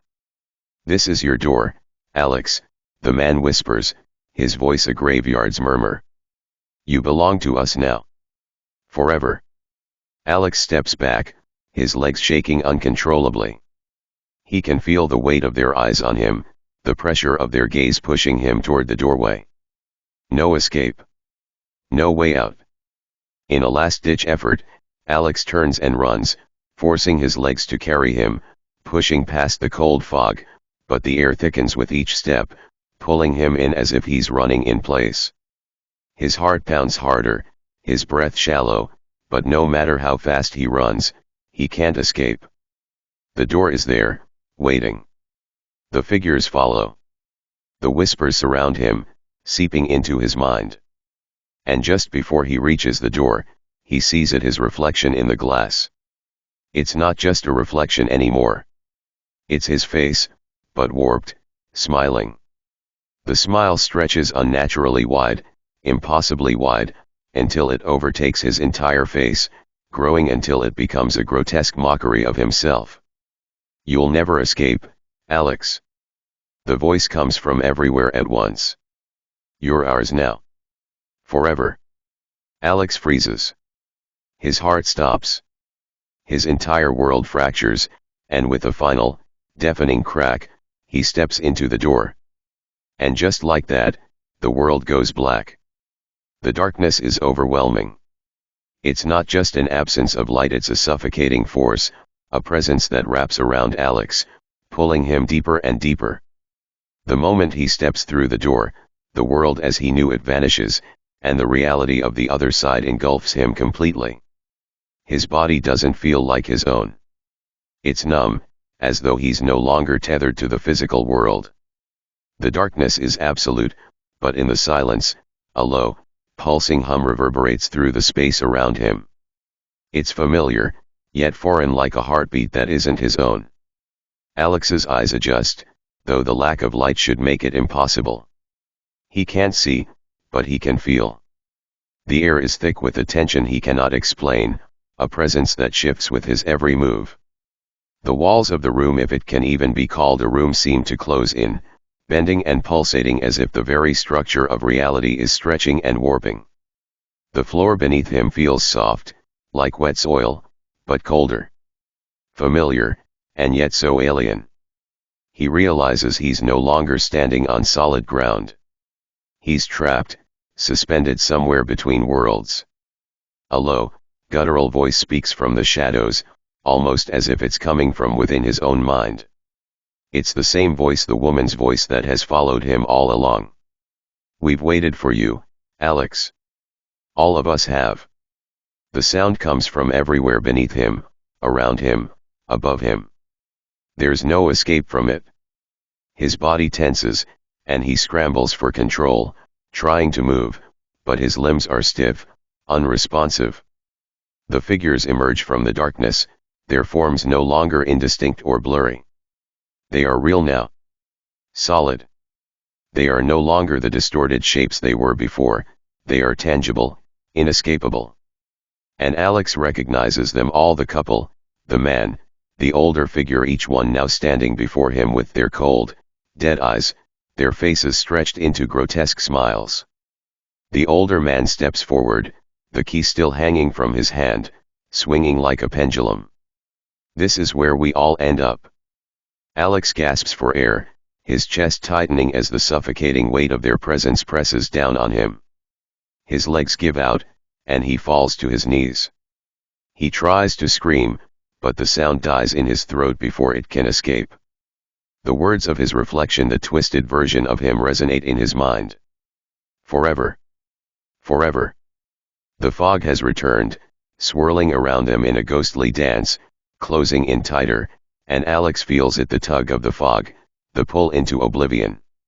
"You wanted to escape, didn't you, Alex?" The woman's voice is like a soft lullaby, cruel and calm. "You thought you could outrun us. You thought you could escape your fate. But the road is endless."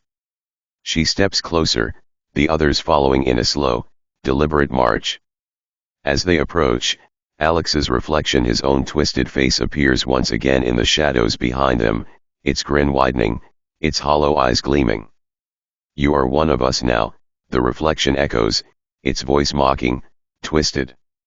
"And now, we will live forever." The figures stand before him, encircling him in a silent, suffocating ring. Alex's heart races, but the fear in his chest has shifted, morphed into something darker. Something final. He is not just trapped physically. He's bound to this place, this nightmare, this endless cycle of torment. There is no escape. Not for him. Not for anyone who finds themselves on this road. The older man raises the key one last time, holding it before Alex's eyes. The key glints in the dim, unnatural light, its jagged teeth almost alive, like it's hungry for something. "This door leads to our world, Alex. And once you step through, there is no turning back." Alex wants to scream, wants to run, but it's no use. He can't even move his limbs anymore. He's paralyzed, trapped in a cage of his own mind, with no way to break free. A final whisper curls into his ears, a voice filled with dark promise. "You are ours." The figures step forward together, their hands reaching for him, pulling him in. The world fractures once again, splintering into darkness, and then, nothing. As the last shred of light fades, Alex disappears into the void, leaving nothing but the remnants of his fading scream. And then, silence. The road is quiet now. The next traveler, the next hitchhiker, drives down the same road, the same stretch of highway. They see the same familiar car parked by the side. And on the window, there's a single message written in fog, chilling and faint. "You are one of us now." Alex's heart raced as the car's tires hummed monotonously along the road, and the couple in the front seat remained utterly silent. The weight of the silence pressed on him, thick and suffocating. He had to act. The sensation of being trapped both inside the car and by the never-ending, repetitive scenery gnawed at his sanity. His phone was useless, the texts twisted with phrases that made no sense, each one more frantic than the last. "Please help, let me out, they're watching." Panic surged through him, and without thinking, he grabbed the door handle. His hands shook violently, but there was no turning back. The door clicked open, and the rush of cold air hit his face. Before the couple could notice, Alex shoved himself out of the car, his feet scrambling for the ground, and in a blur of motion, he tumbled onto the pavement. Pain exploded through his body as he skidded across the rough road, gravel scraping into his skin. But there was no time to stop. No time to think. His breaths were ragged as he pushed himself up, still disoriented, his gaze snapping toward the car. The sedan was coasting smoothly down the road, too smoothly. As Alex staggered to his feet, the car didn't slow. Instead, it kept moving as if nothing had happened, the headlights cutting through the darkness ahead. But then, just as quickly as it had appeared, it was gone. The car vanished into thin air. No screeching of tires. No fading headlights. The couple gone. The road empty. Alex's pulse hammered in his ears as he stumbled back, his breath catching in his throat. His eyes scanned the empty stretch of asphalt, the trees on either side swaying in the wind. But there was nothing. No sign of the car, no sign of the couple. Just the eerie silence of the night. The familiar hum of the car, the whispers on the radio gone. He wasn't sure how long he stood there, frozen, staring into the place where the car had disappeared. His mind couldn't grasp what had just happened. The fear set in then, crawling under his skin, squeezing his chest. How could something just vanish? With shaky hands, he turned around, desperate to see anything that could explain it. But the road was empty, the trees now twisted shadows against the dark sky, their silhouettes forming an impenetrable wall. No lights. No signs. No anything. Alex stumbled backward, his legs barely holding him up. Where am I? He looked around again, but nothing changed. He had no idea where he was, and the more he tried to focus, the more he realized how utterly alone he was. There was no road map that could help him. No stars in the sky to guide him. Only endless forests stretching into the void, and the hollow feeling that he had never been meant to leave. Alex stumbled backward, his breath coming in shallow gasps. His legs felt weak, as if the ground beneath him was shifting with every step. He looked around again, searching for anything, a sign, a landmark, anything that could help him understand where he was. But there was nothing. Only the dark, empty road stretching endlessly ahead and the endless forest surrounding him, its trees standing like silent sentinels in the night. The air was thick with the smell of damp earth and decay, a distant chill creeping down his spine. It felt wrong. This place felt wrong. He turned in circles, feeling his mind unravel with every turn. There should have been something here, a sign, a gas station, some sign of civilization, but there was nothing. Just the road. The trees. The oppressive darkness. The silence. And then it hit him. The most horrifying realization: he had never seen the road before. The cars, the billboards, everything was wrong. Even the stars above, so distant, so cold, seemed out of place, as though they were nothing more than distant pinpricks of light in a black void. He should have been home by now. He should have seen the familiar landmarks, the town's lights in the distance, something that would anchor him back to the real world. But this wasn't real. This was something else entirely. His heart hammered against his chest as he spun around again, as if the movement could somehow erase the dread settling into his bones. He was trapped. But how? Where am I? The longer he stood there, the more the unease crawled beneath his skin, settling in his veins, until it felt as if it was poisoning his very thoughts. The feeling of being watched crept over him, cold and suffocating. The sensation that someone was waiting for him. The tension in the air grew thicker, as though the world itself was holding its breath, waiting for something to happen. Please, he begged silently, but the thought was swallowed by the void. There was no response. No sign of life. No passing car. No sounds of footsteps. Only the vast, suffocating silence of an empty road, leading nowhere. And somewhere, deep in his gut, Alex knew he had never been meant to escape. It was the kind of night that made you question every decision you'd ever made.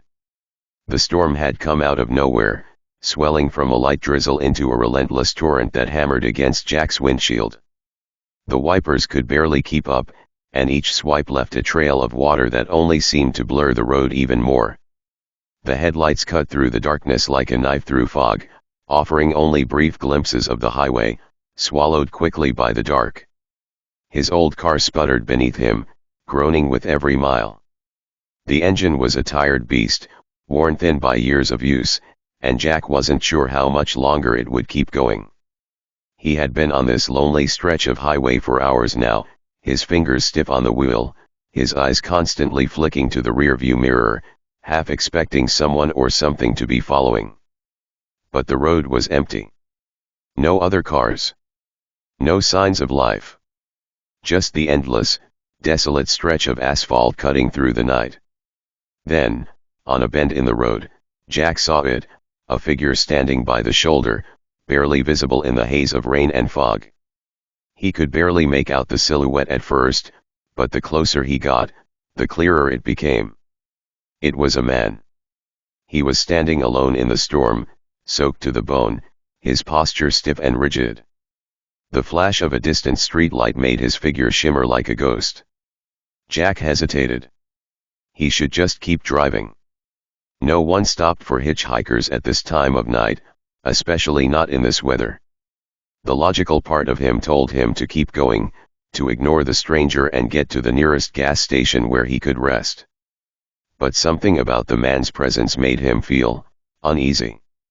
It wasn't just the rain or the dark, it was the stillness, the unnatural quiet that surrounded the figure. But then again, who was he to judge? His car was barely hanging on, and the thought of running into another breakdown in the middle of nowhere was terrifying.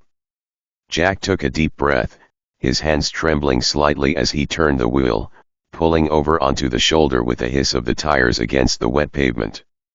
The man climbed into the passenger seat with a slow, deliberate movement, his wet clothes dripping onto the upholstery as he shut the door behind him. He was tall, with graying hair, a worn leather jacket that looked like it had seen better days, and a face that was ordinary, in a way. His features were sharp, but not unremarkable. What struck Jack most, though, was the look in his eyes, cold, almost unreadable, as if they were seeing more than just the road ahead. "Thank you," the man said quietly, his voice deep but gravelly, like it hadn't been used in a long time. As he looked over at Jack, a slight grin tugged at the corners of his lips. Jack returned the smile uneasily. "Where are you headed?" The man's smile widened, but it was strange, something almost unsettling about it. As he spoke, his lips barely moved. "I'm not much for talk," he muttered, his eyes never leaving Jack's face. "But I'll take you as far as I can." That golden tooth gleamed in the dim light of the dashboard. Just a flash at first, then gone again, leaving Jack with an inexplicable chill crawling up his spine. Jack's gaze flickered toward the road, trying to shake the unsettling feeling creeping over him. The man settled into the passenger seat with an almost eerie calm, his dripping coat leaving dark stains on the fabric. The smell of wet leather and rain mingled in the air, but there was something else, too, something faint and metallic, like the scent of old coins or blood, lingering just out of reach. The man didn't seem to notice or care, his fingers lightly drumming on his knees as the silence between them grew heavier. The sound of the rain beating on the roof was deafening, and Jack couldn't help but feel a creeping sense of dread that had nothing to do with the storm outside. "Where are you headed?" Jack asked again, his voice slightly strained. He felt like he needed to fill the silence, but the question felt almost unnecessary. They were both heading nowhere, weren't they? Just two souls passing through the wilderness of the night. The man's lips curved into that strange, unsettling smile again, his golden tooth catching the faint glow from the dashboard. "You're not from around here, are you?" The question took Jack off guard. He wasn't sure what the man meant. What did here even mean? The road. The town he had left behind hours ago. Or something deeper, more unspoken? Before Jack could respond, the man continued, as if reading his thoughts. This place, the man said slowly, his voice turning soft and heavy, has its own rules. It's been like this for years. Longer than anyone remembers, really. Jack wasn't sure if he was just tired or if something about the way the man spoke made his stomach churn. The words felt too ominous, too final. He shifted uneasily in his seat. The car rumbled over a bump, and Jack glanced up at the rearview mirror, half expecting to see something following them in the storm. But the road was empty. Still. Silent. "Do you believe in things you can't see?" the man asked, his voice low and thick with an almost hypnotic cadence. Jack didn't know how to respond. The question felt off too deep for a simple hitchhike. It was just a ride, wasn't it? Just a ride to get him to the next town, to safety, away from this storm. But that golden tooth glinted at him from the corner of his vision again, the man's gaze intense, his eyes locked onto Jack's with an unsettling focus. "I've seen things," the man went on, his voice a murmur now, "things you wouldn't believe. People who didn't make it out here, people who stayed, and people who came back." Jack's pulse quickened.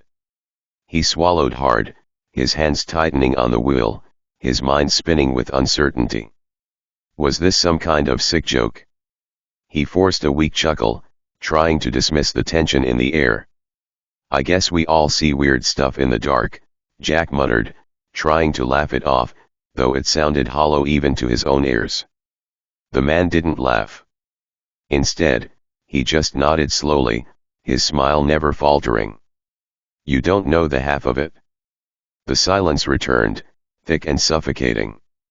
Jack's hands felt clammy on the wheel, and he began to notice the distance between them and the rest of the world. The road was empty now, no signs of civilization. Nothing. Just endless trees and fog that seemed to press in from all sides, suffocating the headlights. Jack's gut twisted.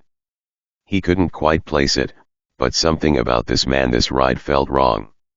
His eyes darted again to the rearview mirror, but this time, instead of the empty road stretching behind him, he saw something, someone. In the reflection, just behind the man, something flickered, dark shapes moving in the shadows, just out of view. Jack's heart raced. He couldn't make out what it was, but the shape seemed to shift. "Do you see that?" Jack asked, his voice rising with panic, but when he looked back, the reflection was gone, replaced by the fog and the darkness. His breath came in shallow gasps. The man didn't answer. He just sat there, staring ahead, his hands folded in his lap, his golden tooth gleaming in the dim light. And for the first time, Jack realized, this was no ordinary ride. The car hummed along the wet road, the only sound louder than the storm was the pounding of Jack's heart in his ears. He glanced at the road signs, but they were getting harder to read, the fog and rain distorting everything. The road had started to narrow, twisting in ways that didn't feel right, nothing familiar about it. The trees on either side grew closer, their black, gnarled branches creeping over the road like fingers trying to pull them into the woods. Jack swallowed hard, his throat dry. "How much farther?" he asked, though he wasn't sure he wanted to know the answer. The man, Frank, didn't answer at first. He was staring ahead, his expression unreadable in the dim light. Then, after a long pause, he muttered, "Almost there." "Almost where?" Jack's gaze flickered to the side of the road again, looking for any sign of a house or a gas station, but it was just more trees, endless, suffocating trees. The fog had thickened now, almost a tangible presence, swirling like smoke. It felt like the road was closing in on them, swallowing them up, and Jack's palms began to sweat on the wheel. Then, as if sensing his growing panic, Frank spoke again, his voice unnervingly calm. "You know, not everyone who gets lost out here leaves." Jack's breath caught in his throat. The words hung in the air between them, thick and heavy, like they were meant to stay there, to linger in his mind. He tried to shake it off, to laugh it off, but it felt impossible. The air in the car had shifted, growing colder. His skin prickled as if invisible eyes were watching him, and he couldn't shake the feeling that something was wrong, dead wrong. "What do you mean?" Jack asked, his voice barely above a whisper, though he was afraid of hearing the answer. Frank's smile didn't fade. It never did. But now, it seemed predatory. "Some people don't understand what happens out here. They think they're just passing through, that they're just taking a shortcut. But they don't realize there's something waiting." Jack's stomach churned. He wasn't sure if Frank was talking about some local superstition or something far darker, but the man's tone, his unsettling certainty, made Jack feel like he was about to learn something he wasn't meant to. Before Jack could respond, the car jerked to the side, swerving as Frank abruptly reached forward and turned the wheel. Jack slammed his hands against the wheel to correct the car, his heart leaping into his throat. "What the hell?" "I'm sorry," Frank interrupted, his voice calm, too calm. He didn't even look at Jack as he spoke. "Just a little detour. Not far now." The road ahead was now completely unfamiliar, twisting, narrowing, the pavement becoming rougher, almost like an old trail, not a highway. Jack's breath came in sharp bursts, and the tension in his chest tightened, his muscles stiff with fear. He could feel the walls of the car closing in on him, the air growing heavier, thicker. "Where are we?" Jack asked, his voice trembling despite himself. "What is this place?" But Frank only smiled, that cold, unblinking smile, his golden tooth catching the faintest light as it gleamed again in the gloom. "The real question," Frank said, his voice lowering almost to a whisper, "is what you'll find when you get out." Jack's pulse raced. The air in the car felt suffocating, oppressive, like he couldn't breathe. His thoughts scattered in panic. He needed to get out. Now. But something stopped him, a force he couldn't explain, something more than just the fear in his chest. It was as if the very road had ensnared him, the car locked in its grip. He looked around desperately for an escape, but all the windows were rolled up, the locks had clicked into place the moment Frank had gotten in. There was no way out. No turning back. "Stop the car," Jack said, his voice panicked, rising in pitch. "I want out. Right now." But Frank didn't respond. He just continued to drive, his eyes fixed on the road ahead, his hands steady on the wheel. The fog grew thicker, the mist swirling around them like it was alive, closing in on the car from all sides. Jack could barely make out the shapes of the trees now, the world outside reduced to an indistinct blur of gray and black. Jack could feel his breath quickening, the walls of the car closing in around him. His mind raced. This wasn't right. None of this was right. "Frank," Jack said, his voice a low, desperate plea. "What's going on? Where are we going?" Frank's smile deepened, impossibly wide. "To a place where the road ends, Jack. And the real journey begins." The car pressed on, the tires humming against the rough, winding road. Jack's hands were white-knuckled on the wheel, his knuckles sore as he gripped tighter, fighting against the feeling that he was losing control. The road had become less and less familiar, the trees pressing closer, their twisted branches like gnarled fingers reaching for them. The fog swirled thicker with every passing minute, and it felt as if the world outside the car was being swallowed whole. Jack looked over at Frank, whose silence only deepened the sense of dread filling the car. His expression was still, cold, as though the man had already stepped into a world far removed from this one. Jack's heart pounded in his chest, each beat growing louder, faster, as if trying to warn him. "Stop the car," Jack demanded again, more forcefully this time. "I don't want to go any further." Frank's lips parted, just enough to reveal that same gleaming golden tooth. The smile never wavered.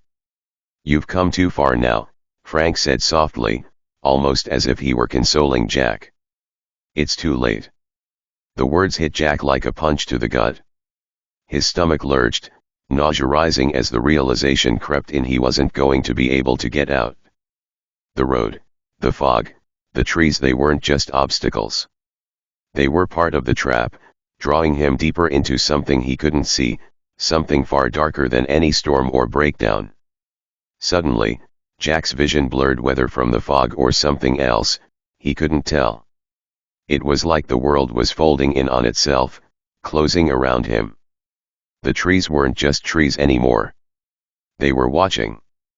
The shadows that clung to the branches moved, twisting and shifting as though they had a life of their own. Jack blinked hard, trying to clear his head, but it was like the world itself was warping, folding in on itself, and his pulse was the only thing holding him to reality. The car crested a rise in the road, and before Jack could process it, the mist parted. His heart skipped a beat as a strange, eerie sight unfolded before him. There, ahead of them, was an old shack, weathered and abandoned, the kind of structure that had been long forgotten by time. The wood of the shack was dark with age, half collapsed, and covered in vines that looked like the fingers of something trying to claw its way out. The windows were dark, with no lights, no signs of life, just the oppressive silence that filled the air, broken only by the sound of the rain on the roof.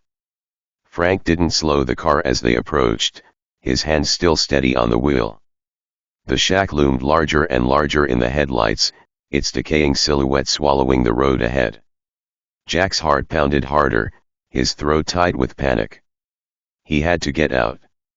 He had to do something. This couldn't be happening. This was too much, too surreal. "What is this place?" Jack demanded, his voice cracking as fear surged through him. "Where are you taking me?"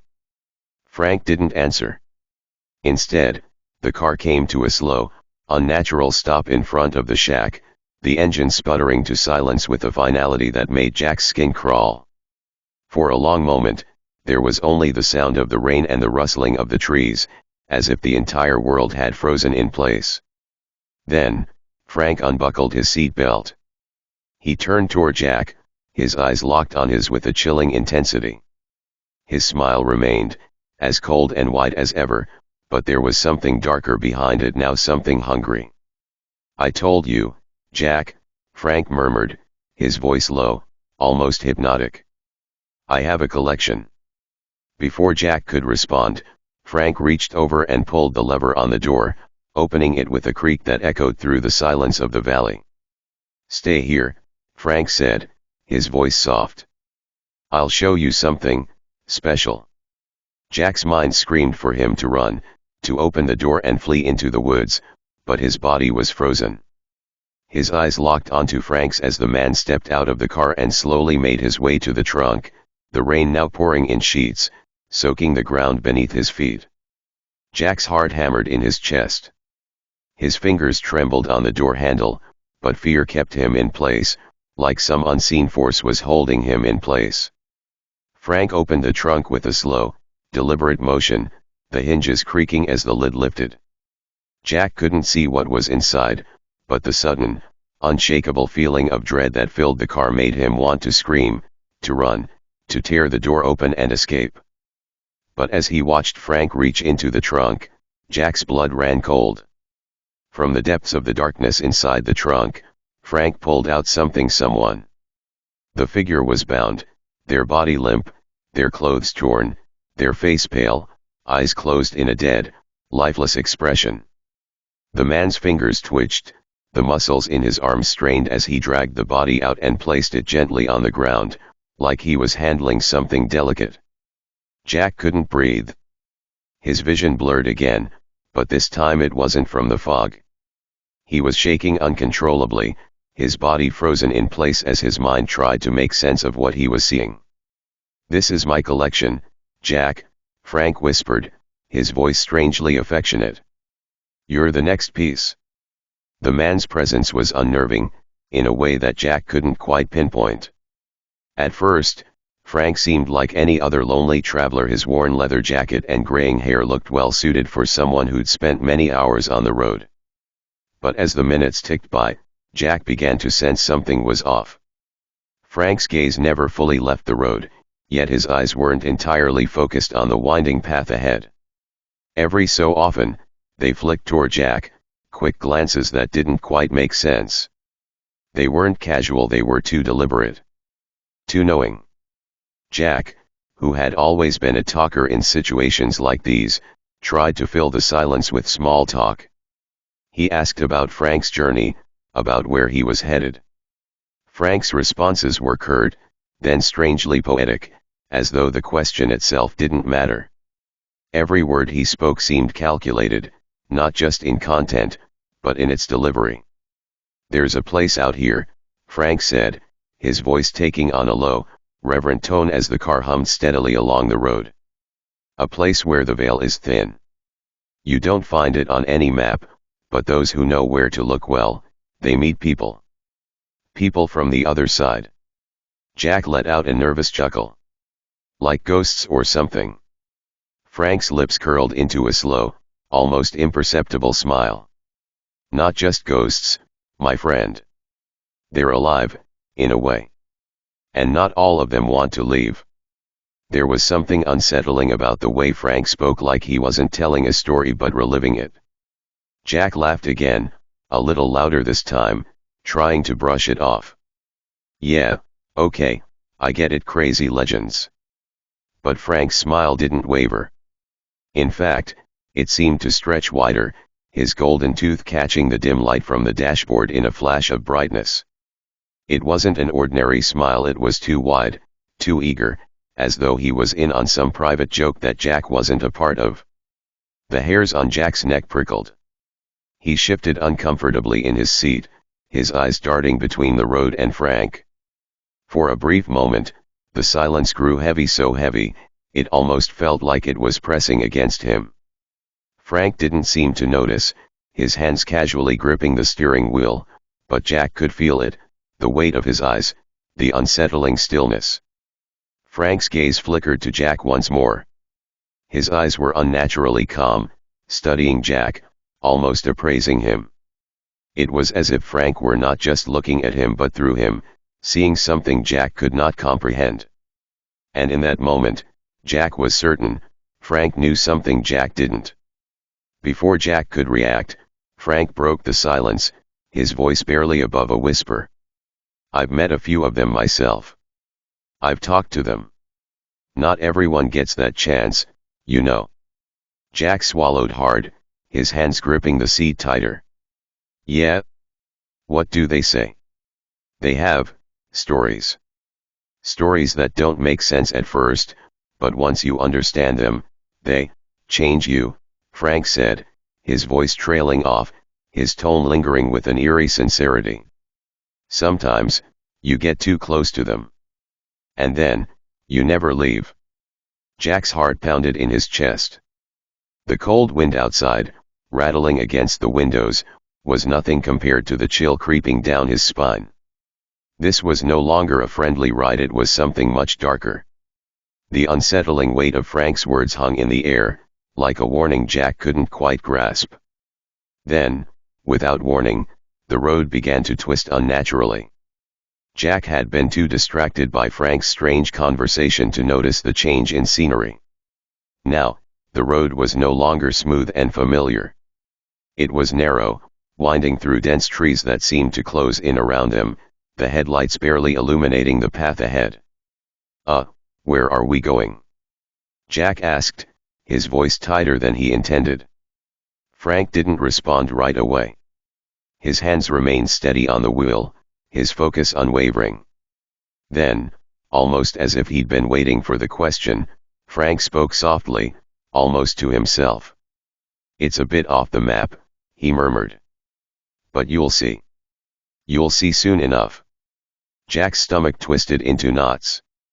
The trees had grown taller, thicker, and the houses had disappeared altogether. Now there was only an eerie, suffocating silence surrounding them. No other cars passed by. No signs of life, just the sound of the rain pelting the roof of the car. Jack's pulse quickened. Something was terribly wrong.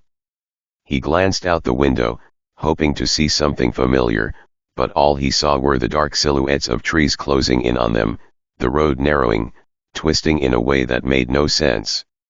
"Frank," Jack said, his voice shaking. "This isn't the right way. Where are we going?" Frank didn't answer at first. He just hummed quietly to himself, tapping the steering wheel in time with some song Jack couldn't place. Then, as the car took another sharp turn, Jack saw something in the distance, a flickering light, far off in the fog, a faint glimmer that seemed to beckon them closer. But as they drove toward it, the road grew more and more desolate, and Jack realized with a sinking feeling that they were heading deeper into the wilderness, a place that shouldn't have been on any map. As the trees closed in around them, Jack's unease began to transform into full-blown panic. The air felt thick, pressing against his chest, suffocating him. And all the while, Frank drove, his face an unreadable mask. It was then that Jack realized, there was no way out. The car's tires crunched over the wet road, the sound eerily amplified in the stillness of the night. Jack's pulse raced, each beat drumming in his ears. The world outside the window was a blur of shadows, the trees pressing closer, bending inward as if they were reaching out to encircle the car. The dense forest seemed to stretch on forever, a maze of twisted branches and flickering moonlight that only served to heighten his growing sense of dread. The rain had slowed to a mere drizzle, but the air felt colder, heavier, as though the car was sinking deeper into the earth itself. Frank didn't seem to notice, or perhaps he didn't care. His face was unreadable, a still mask of calm as he hummed softly to an old, slow tune. The melody was strange, unrecognizable, but it seemed to settle in the air like an omen, a tune Jack had heard before, or thought he had heard before.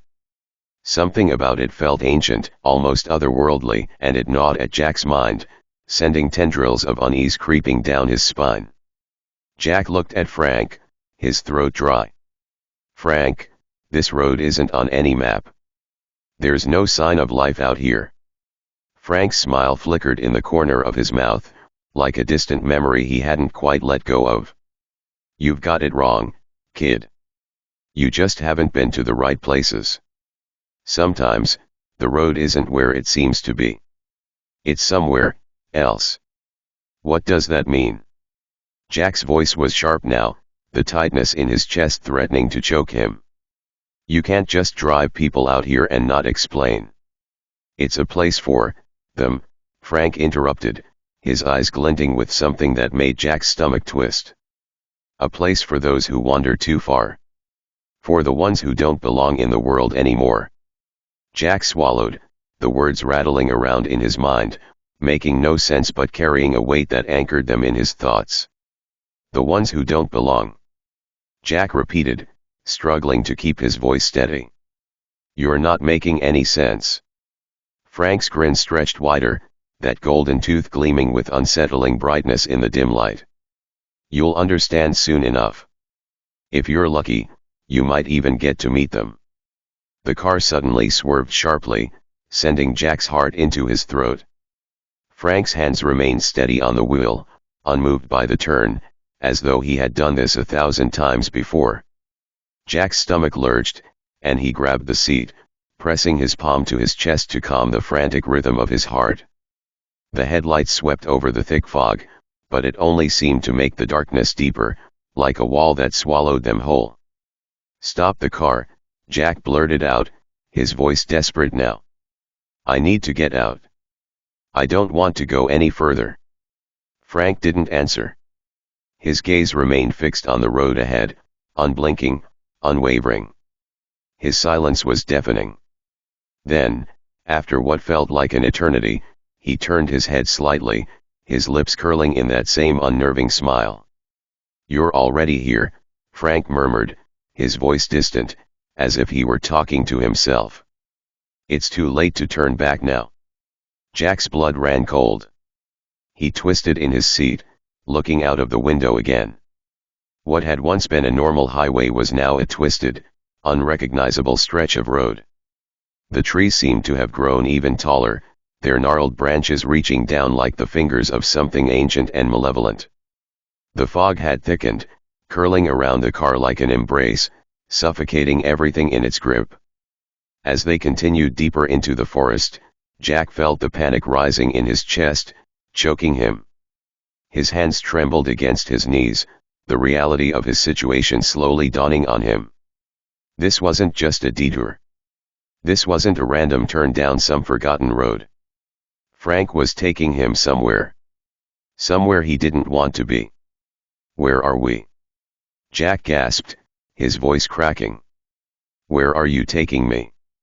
Frank didn't even look at him. He just kept driving, humming that same, haunting tune. "You'll see," he whispered. "You'll see." And then, just as suddenly as it had started, the car slowed. Jack's heart skipped a beat. The air felt thicker, colder, and the hairs on his neck prickled with a sharp, electric fear. They were no longer on any road he recognized. The trees had opened up, revealing something dark and ancient, a shack, barely standing in the middle of the clearing. Its wooden walls were warped and splintered, the windows shattered and dark, as if the place had been abandoned for decades. Frank eased the car to a stop, the tires crunching on gravel, the engine stuttering to silence. Jack's mind raced, his pulse pounding in his ears. This was it, the place Frank had been talking about. A place for them. For the ones who didn't leave. Frank turned the engine off slowly, his eyes meeting Jack's for the first time in what felt like hours. The smile was still there, stretching wider than it should have, his golden tooth flashing once again in the dim light. "Time to meet the collection," Frank said softly, his voice like a cold whisper that sent a shiver down Jack's spine. Jack felt the weight of it, then the cold, creeping terror that had been building from the moment he'd stepped into that car. He had no idea what he was about to face. He couldn't turn back now. As Frank opened the door, the air grew deathly still. Every noise, every sound seemed to vanish, leaving only the silence of the woods surrounding them. The faint echo of Frank's footsteps on the gravel was the only thing Jack could hear. And then, in the distance, Jack heard something else. A rustling, a whisper, something alive in the dark. Jack's skin crawled as Frank's words hung in the air, thick with malice. The term collection lodged itself in Jack's brain like a splinter. He swallowed, forcing his voice steady as he turned to the driver, trying to keep the tremor from betraying him. "What do you mean, collection?" Frank's smile widened. His golden tooth caught the dim light from the dashboard, gleaming unnaturally bright, almost as if it was alive, reflecting something darker. He glanced over at Jack, his eyes twinkling with something far too knowing. "I've started collecting the lost ones," Frank said slowly, almost savoring the words. "The ones who don't make it out here. It's a hobby of mine." His voice softened, lowering to a whisper, like he was sharing a secret. "Sometimes, I even get to take something with me." Jack's throat tightened as his heart began to race, a heavy lump forming in his stomach. The lost ones. It took a moment for the full meaning to sink in, but when it did, Jack's entire body stiffened, every instinct screaming that something was terribly wrong. He glanced out the window at the dark woods rushing past, but the trees blurred together in an almost hypnotic, sickening way. The car continued to roll down the winding, narrow road, the sound of the tires grinding over the asphalt drowning out everything else. Jack's mind reeled. What did Frank mean by collection? The word felt like a curse, and he could already feel the grip of fear tightening around him. Suddenly, the quiet, almost calm demeanor of the driver made Jack's skin prickle with dread. There was something too calm about Frank, as though he had done this many times before, knew exactly what he was doing, and had long since crossed any boundary of normality. The way Frank spoke, so casually, as if they were discussing something harmless like an old man collecting stamps, made the hair on Jack's neck stand on end. Jack shifted uncomfortably in his seat, trying to gather his thoughts, but the panic started to overwhelm him. His breath came in shallow bursts as he gripped the door handle, hoping, praying to feel it give, but there was no escape. He leaned forward slightly, desperation in his voice. "Stop the car," he demanded, barely able to keep his voice steady. "I need to get out." Frank didn't even acknowledge the request, his eyes fixed on the road ahead as if Jack hadn't spoken at all. Instead, he muttered something under his breath, almost like a chant. Jack's pulse quickened. "What are you doing?" "Stop the car." Frank finally responded, his voice softer, almost too quiet. "There's no getting out now," he murmured, a slight chuckle following his words. "Not when we're this close." Jack's stomach turned, a cold sweat breaking out over his skin. His eyes flickered to the window, to the door, to anything that might give him a chance. In that moment, he realized with a horrifying clarity that there was no escape.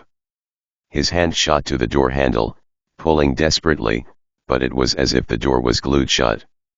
His fingers fumbled over the locks, but they refused to budge. Panic surged through him. His chest tightened, the air growing thick, suffocating. He hammered at the window, trying to push it down, but it wouldn't move. It was as if the car itself was holding him hostage, every part of it conspiring against him. His heart raced in his chest, pounding with an unbearable force, but the road stretched endlessly ahead, twisting deeper into the woods. The trees seemed to close in around them, growing thicker, darker with every mile, until Jack could barely see through the fog that now clung to the road like a living thing. "What do you mean?" Jack whispered, his voice hoarse as the realization started to sink in. "Where are we going? What's in the trunk?" Frank's lips curled into a dark, unsettling grin. "You'll see soon enough," he said, his voice dripping with amusement. As they plunged into a fog-choked valley, Jack's mind screamed for clarity, for a way out, but there was none. The headlights barely cut through the dense mist ahead, casting eerie shadows that danced like ghosts across the landscape. Every direction seemed to lead nowhere, the road narrowing until it felt like the forest was swallowing them whole. Every instinct told him to run, but it was too late. They had reached the point of no return. Jack's eyes darted around the car, frantically searching for something, anything that could give him a way out. But all the exits were closed off. He was trapped. The world outside was a blur, the trees pressing in on all sides, suffocating him with their silence. The car crept forward, the tires humming over the wet ground, each turn deeper into the unknown. Jack's breath came in short, quick bursts now, and he felt the cold sweat soaking through his clothes. In that moment, he knew there was no turning back. He wasn't just riding in a car. He was on his way to something far worse. The air inside the car was growing thick with tension, every passing second dragging Jack deeper into a pit of unease. His heart pounded in his chest, the sound deafening in his ears. He was suffocating in that cramped space, the heat of the engine mingling with the cold sweat on his skin. His thoughts spiraled, each one more frantic than the last. What does he mean by collection? What the hell is happening? Jack tried to focus, to calm himself, but it felt impossible. The road before them stretched on endlessly, twisting in ways he couldn't make sense of. The trees, thick and dark, seemed to press closer as they sped into the fog. He glanced at Frank, whose hands gripped the wheel too tightly, knuckles white. His silence was oppressive, the only sound the soft hum of the engine and the occasional hiss of the windshield wipers fighting against the rain. Suddenly, Frank spoke again, his voice low and almost hypnotic. "The world out here, it doesn't play by the same rules as you're used to." He glanced at Jack, his golden tooth flashing in the dim light. "You think you're safe, but you're not. Not in places like this." Jack's stomach turned. "Stop the car," he begged again, his voice breaking. "Please. I'll walk. Just stop." Frank's grin deepened, his eyes not leaving the road. "It's too late for that," he said softly. "The moment you got in, you became part of the collection. And there's no getting out once you're in." The words hit Jack like a punch to the gut. His breath caught in his throat, his vision narrowing. His hands trembled on his lap, but he couldn't even bring himself to touch the door again. The weight of Frank's words settled over him, heavy and suffocating. There was no escape. Not through the window. Not through the door. Not even through his own thoughts. Jack was trapped. He glanced out the side window, trying to focus on anything to ground himself in reality. But all he saw was the endless stretch of road, the trees, the fog. Nothing was familiar. He didn't know where he was. And worse yet, he didn't know where he was going. The car suddenly swerved, making Jack lurch in his seat. The road had narrowed, twisting sharply to the left. The headlights flashed over an ancient stone sign, so weathered by time it was impossible to read, before disappearing back into the thick mist. Jack's pulse quickened, his body reacting before his mind could catch up. He shoved his hand against the window, pressing his face to the glass as he tried to make out any hint of the world outside. "What is this place?" he asked, his voice hoarse and tight with fear. Frank didn't answer immediately. His eyes flicked to the rearview mirror, and for the first time, Jack saw something change in his expression, something almost expectant. Frank's lips curled, and he muttered something under his breath that Jack couldn't make out. "You're almost there," Frank said, finally. "Just a little longer." Jack's pulse thundered in his ears. The car rounded another bend, and the fog grew thicker, swallowing everything. His mind raced, and his body trembled. There's no turning back. His chest tightened as his thoughts screamed at him to do something, anything to get out, but it felt like his limbs were made of lead. His mouth was dry, the words stuck behind his throat. He tried again, desperation flooding his voice. "Please, stop. I don't want to be part of your collection. Please, I'll pay you. I'll do anything. Just let me go." Frank chuckled softly, the sound grating on Jack's nerves like nails on a chalkboard. "You don't get to decide that, boy. Not out here. The land chooses, not you." Frank's words hung in the air like a dark cloud, and for a moment, the world outside the car seemed to blur. Jack's eyes darted to the dashboard, the needle of the speedometer creeping upward in a steady climb, as if they were racing towards something inevitable. His pulse spiked as the car picked up speed, the tires now screeching against the wet road, desperate to move faster, to escape.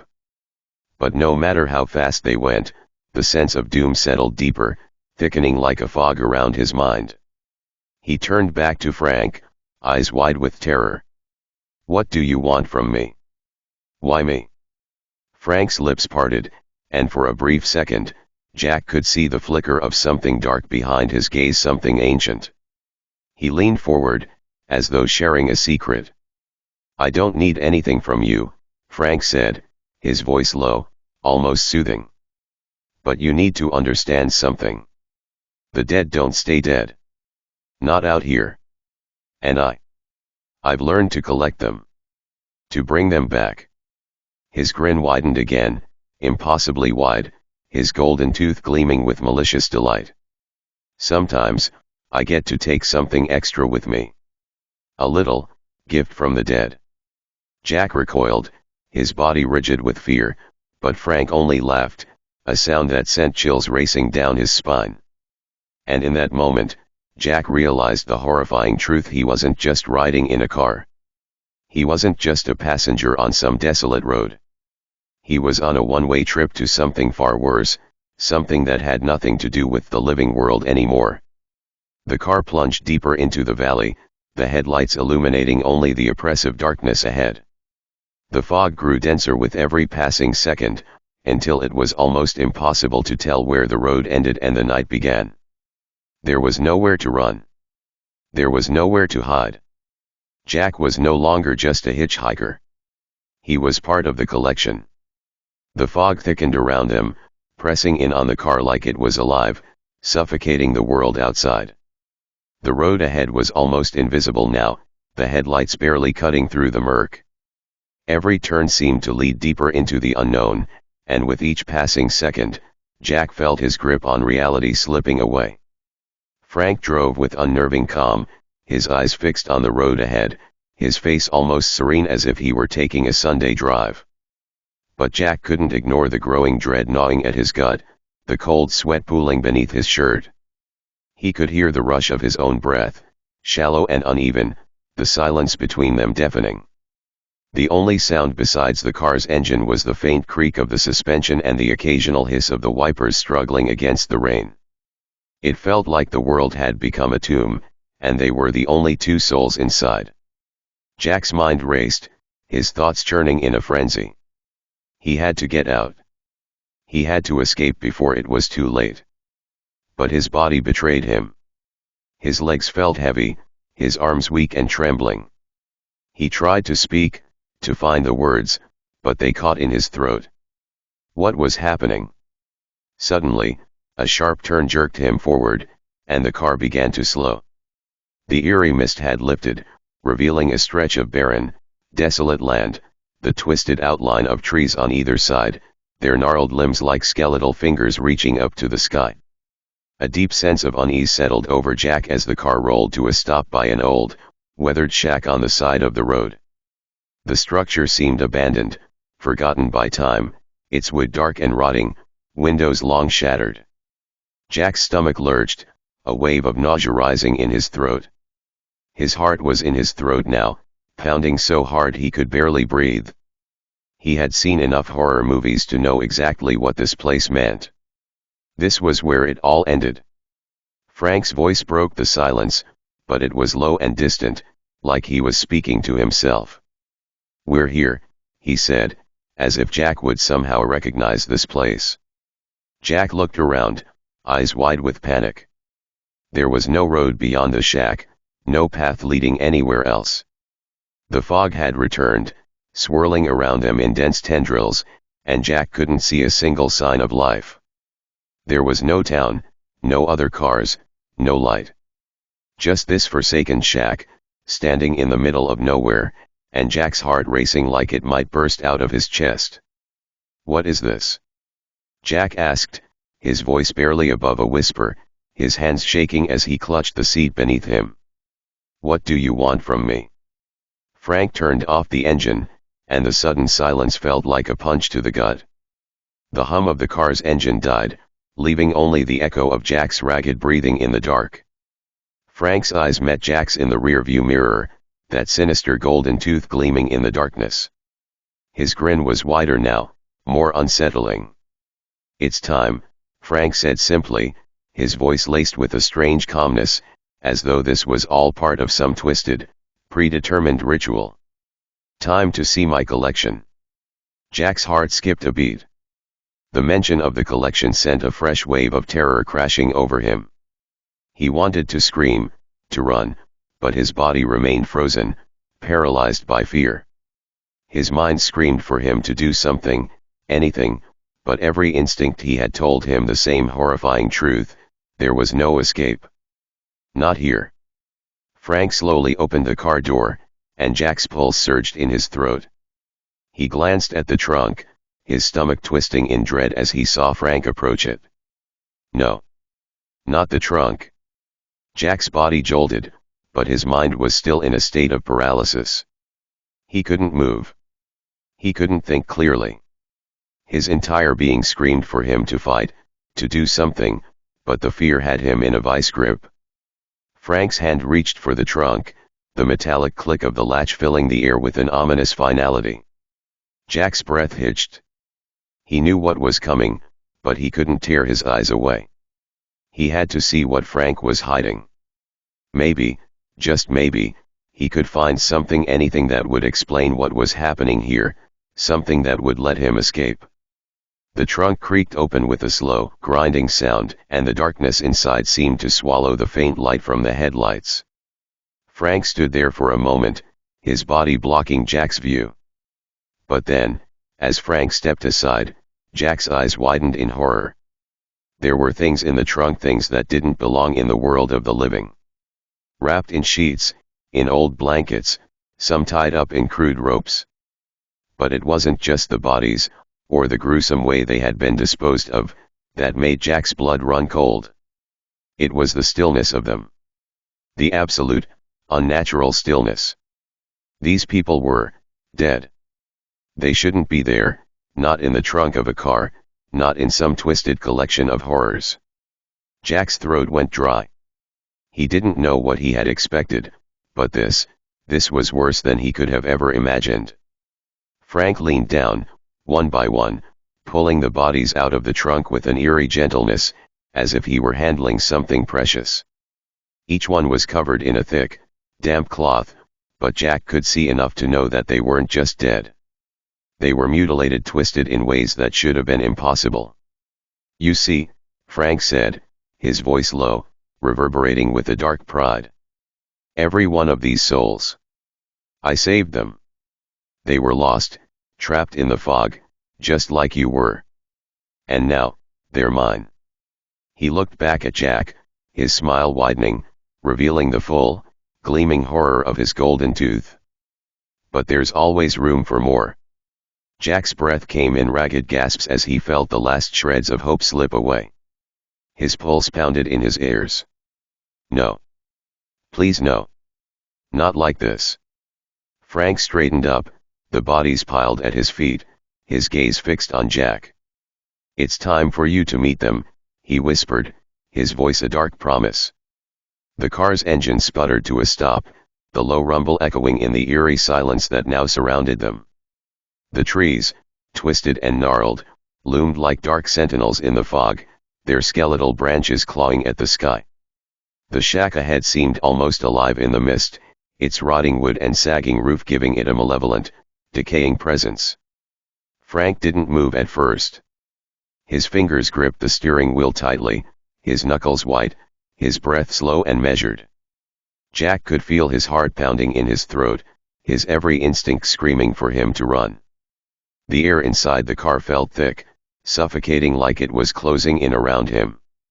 After a long, agonizing pause, Frank finally spoke, his voice almost a purr. "Time to show you my collection." His grin stretched wider, impossibly wide, his golden tooth gleaming in the dim light. It was a smile that was both predatory and insane, a promise of something far darker than Jack could even fathom. Jack's body tensed, the hairs on his neck standing on end. What do you mean?" His voice cracked, the question barely escaping his lips as he tried to hold back the terror threatening to consume him. Without a word, Frank opened the door, the creak of the hinges like the distant wail of a ghost. He stepped out of the car, his long coat flaring behind him, the movement unnatural, too smooth, too deliberate. The fog swirled around him, creeping in like fingers of some unseen force, but Frank moved through it with ease, as if he knew it, had welcomed it before. Jack's chest tightened with fear. The door lock clicked again, sealing him inside. Panic surged as he tried the handle, then the window, but both were useless. His breaths quickened, the fear clawing at him, making his hands tremble. Frank approached the trunk with a slow, deliberate pace, and for the first time, Jack saw a flicker of something cold and calculating in Frank's eyes. The man wasn't human anymore, not in any real sense. He was something else. Something that had lost all ties to the world Jack knew. With a faint chuckle, Frank popped the trunk open. The sound seemed louder than it should have been, cutting through the heavy fog like a gunshot. The trunk lid creaked, revealing nothing at first but shadows. Jack's heart skipped as Frank pulled at something in the darkness, something wrapped in a thin, tattered cloth. The moonlight barely touched the object, but as Frank lifted it from the trunk, Jack's breath caught in his throat. He could see it now, what was beneath the cloth. The object was wrong. It was a twisted, misshapen form, a half-human silhouette, its features contorted in grotesque agony. Jack's mind raced, but the image was too horrific, too alien. He wanted to scream, to shout, but the words caught in his throat. Frank stepped closer, the eerie light of the moon now revealing the full horror of what lay before him. "I told you," Frank said, his voice low and almost reverent, "I've been collecting the lost ones, the ones who don't leave." With a sickening squelch, Frank peeled back the cloth, revealing a half-dead woman's body, her face frozen in an expression of terror, her skin pale and cold. But it was her eyes that froze Jack's blood. They were wide open, staring at him, dead, but aware. There was still life in her, or what was left of it. "I always take something with me," Frank murmured, his golden tooth flashing once more. "Something to remember them by." Jack's body refused to obey, his limbs paralyzed with dread as Frank stepped closer, holding the woman's body like a twisted trophy. "You're going to be part of it, too," Frank whispered. A guttural scream erupted from Jack's throat, the only thing left to him, but it was swallowed by the fog, consumed by the vast, empty woods. The sound faded, drowned in the silence of a place forgotten by time. And as Jack fought to escape, to move, to run, Frank's laughter echoed through the mist, the last thing Jack would ever hear. Frank took another slow step toward Jack, his grin still wide, impossibly stretched. The golden tooth seemed to glimmer with a malevolent light, mocking Jack's helplessness. The air was thick with the scent of rot and something else, something metallic and foul. Jack's chest heaved, his breath coming in ragged gasps as the horrifying reality settled in. He was trapped, nowhere to run, and the nightmare before him was too grotesque to comprehend. Frank's laughter was a low murmur, like the sound of bones cracking in the dark. You're not real," Jack managed, the words barely a whisper as his limbs refused to move. "Oh, I'm real," Frank replied, his voice almost affectionate. He tilted his head, studying Jack with those cold, calculating eyes. "But so are they. And they're always with me." Jack's eyes darted to the body in the trunk. The dead woman's eyes still locked on him, unblinking, unfeeling, yet somehow, they seemed to be watching, trapped in the same nightmare as him. Her body was cold, lifeless, yet her expression twisted with the same terror Jack now felt. Suddenly, the ground beneath the car seemed to shift, a low groan like the earth itself was waking up. The mist around them thickened, swallowing the shack whole. Jack's instincts screamed at him to run, but his body refused. He was frozen, his thoughts a whirl of panic and disbelief. Frank stepped even closer, his face now mere inches from Jack's. "It's time for you to join them," Frank said, his voice almost tender. "Time to take your place in the collection." Jack finally found his voice, his scream echoed out, louder than before, desperate, but it was too late. The fog enveloped him, cutting off his breath, his vision, until there was nothing left but the cold, suffocating darkness. His scream was drowned by the thick silence of the woods. And as Frank's shadow loomed over him, Jack's last conscious thought was the realization that the collection Frank had been building wasn't just trophies.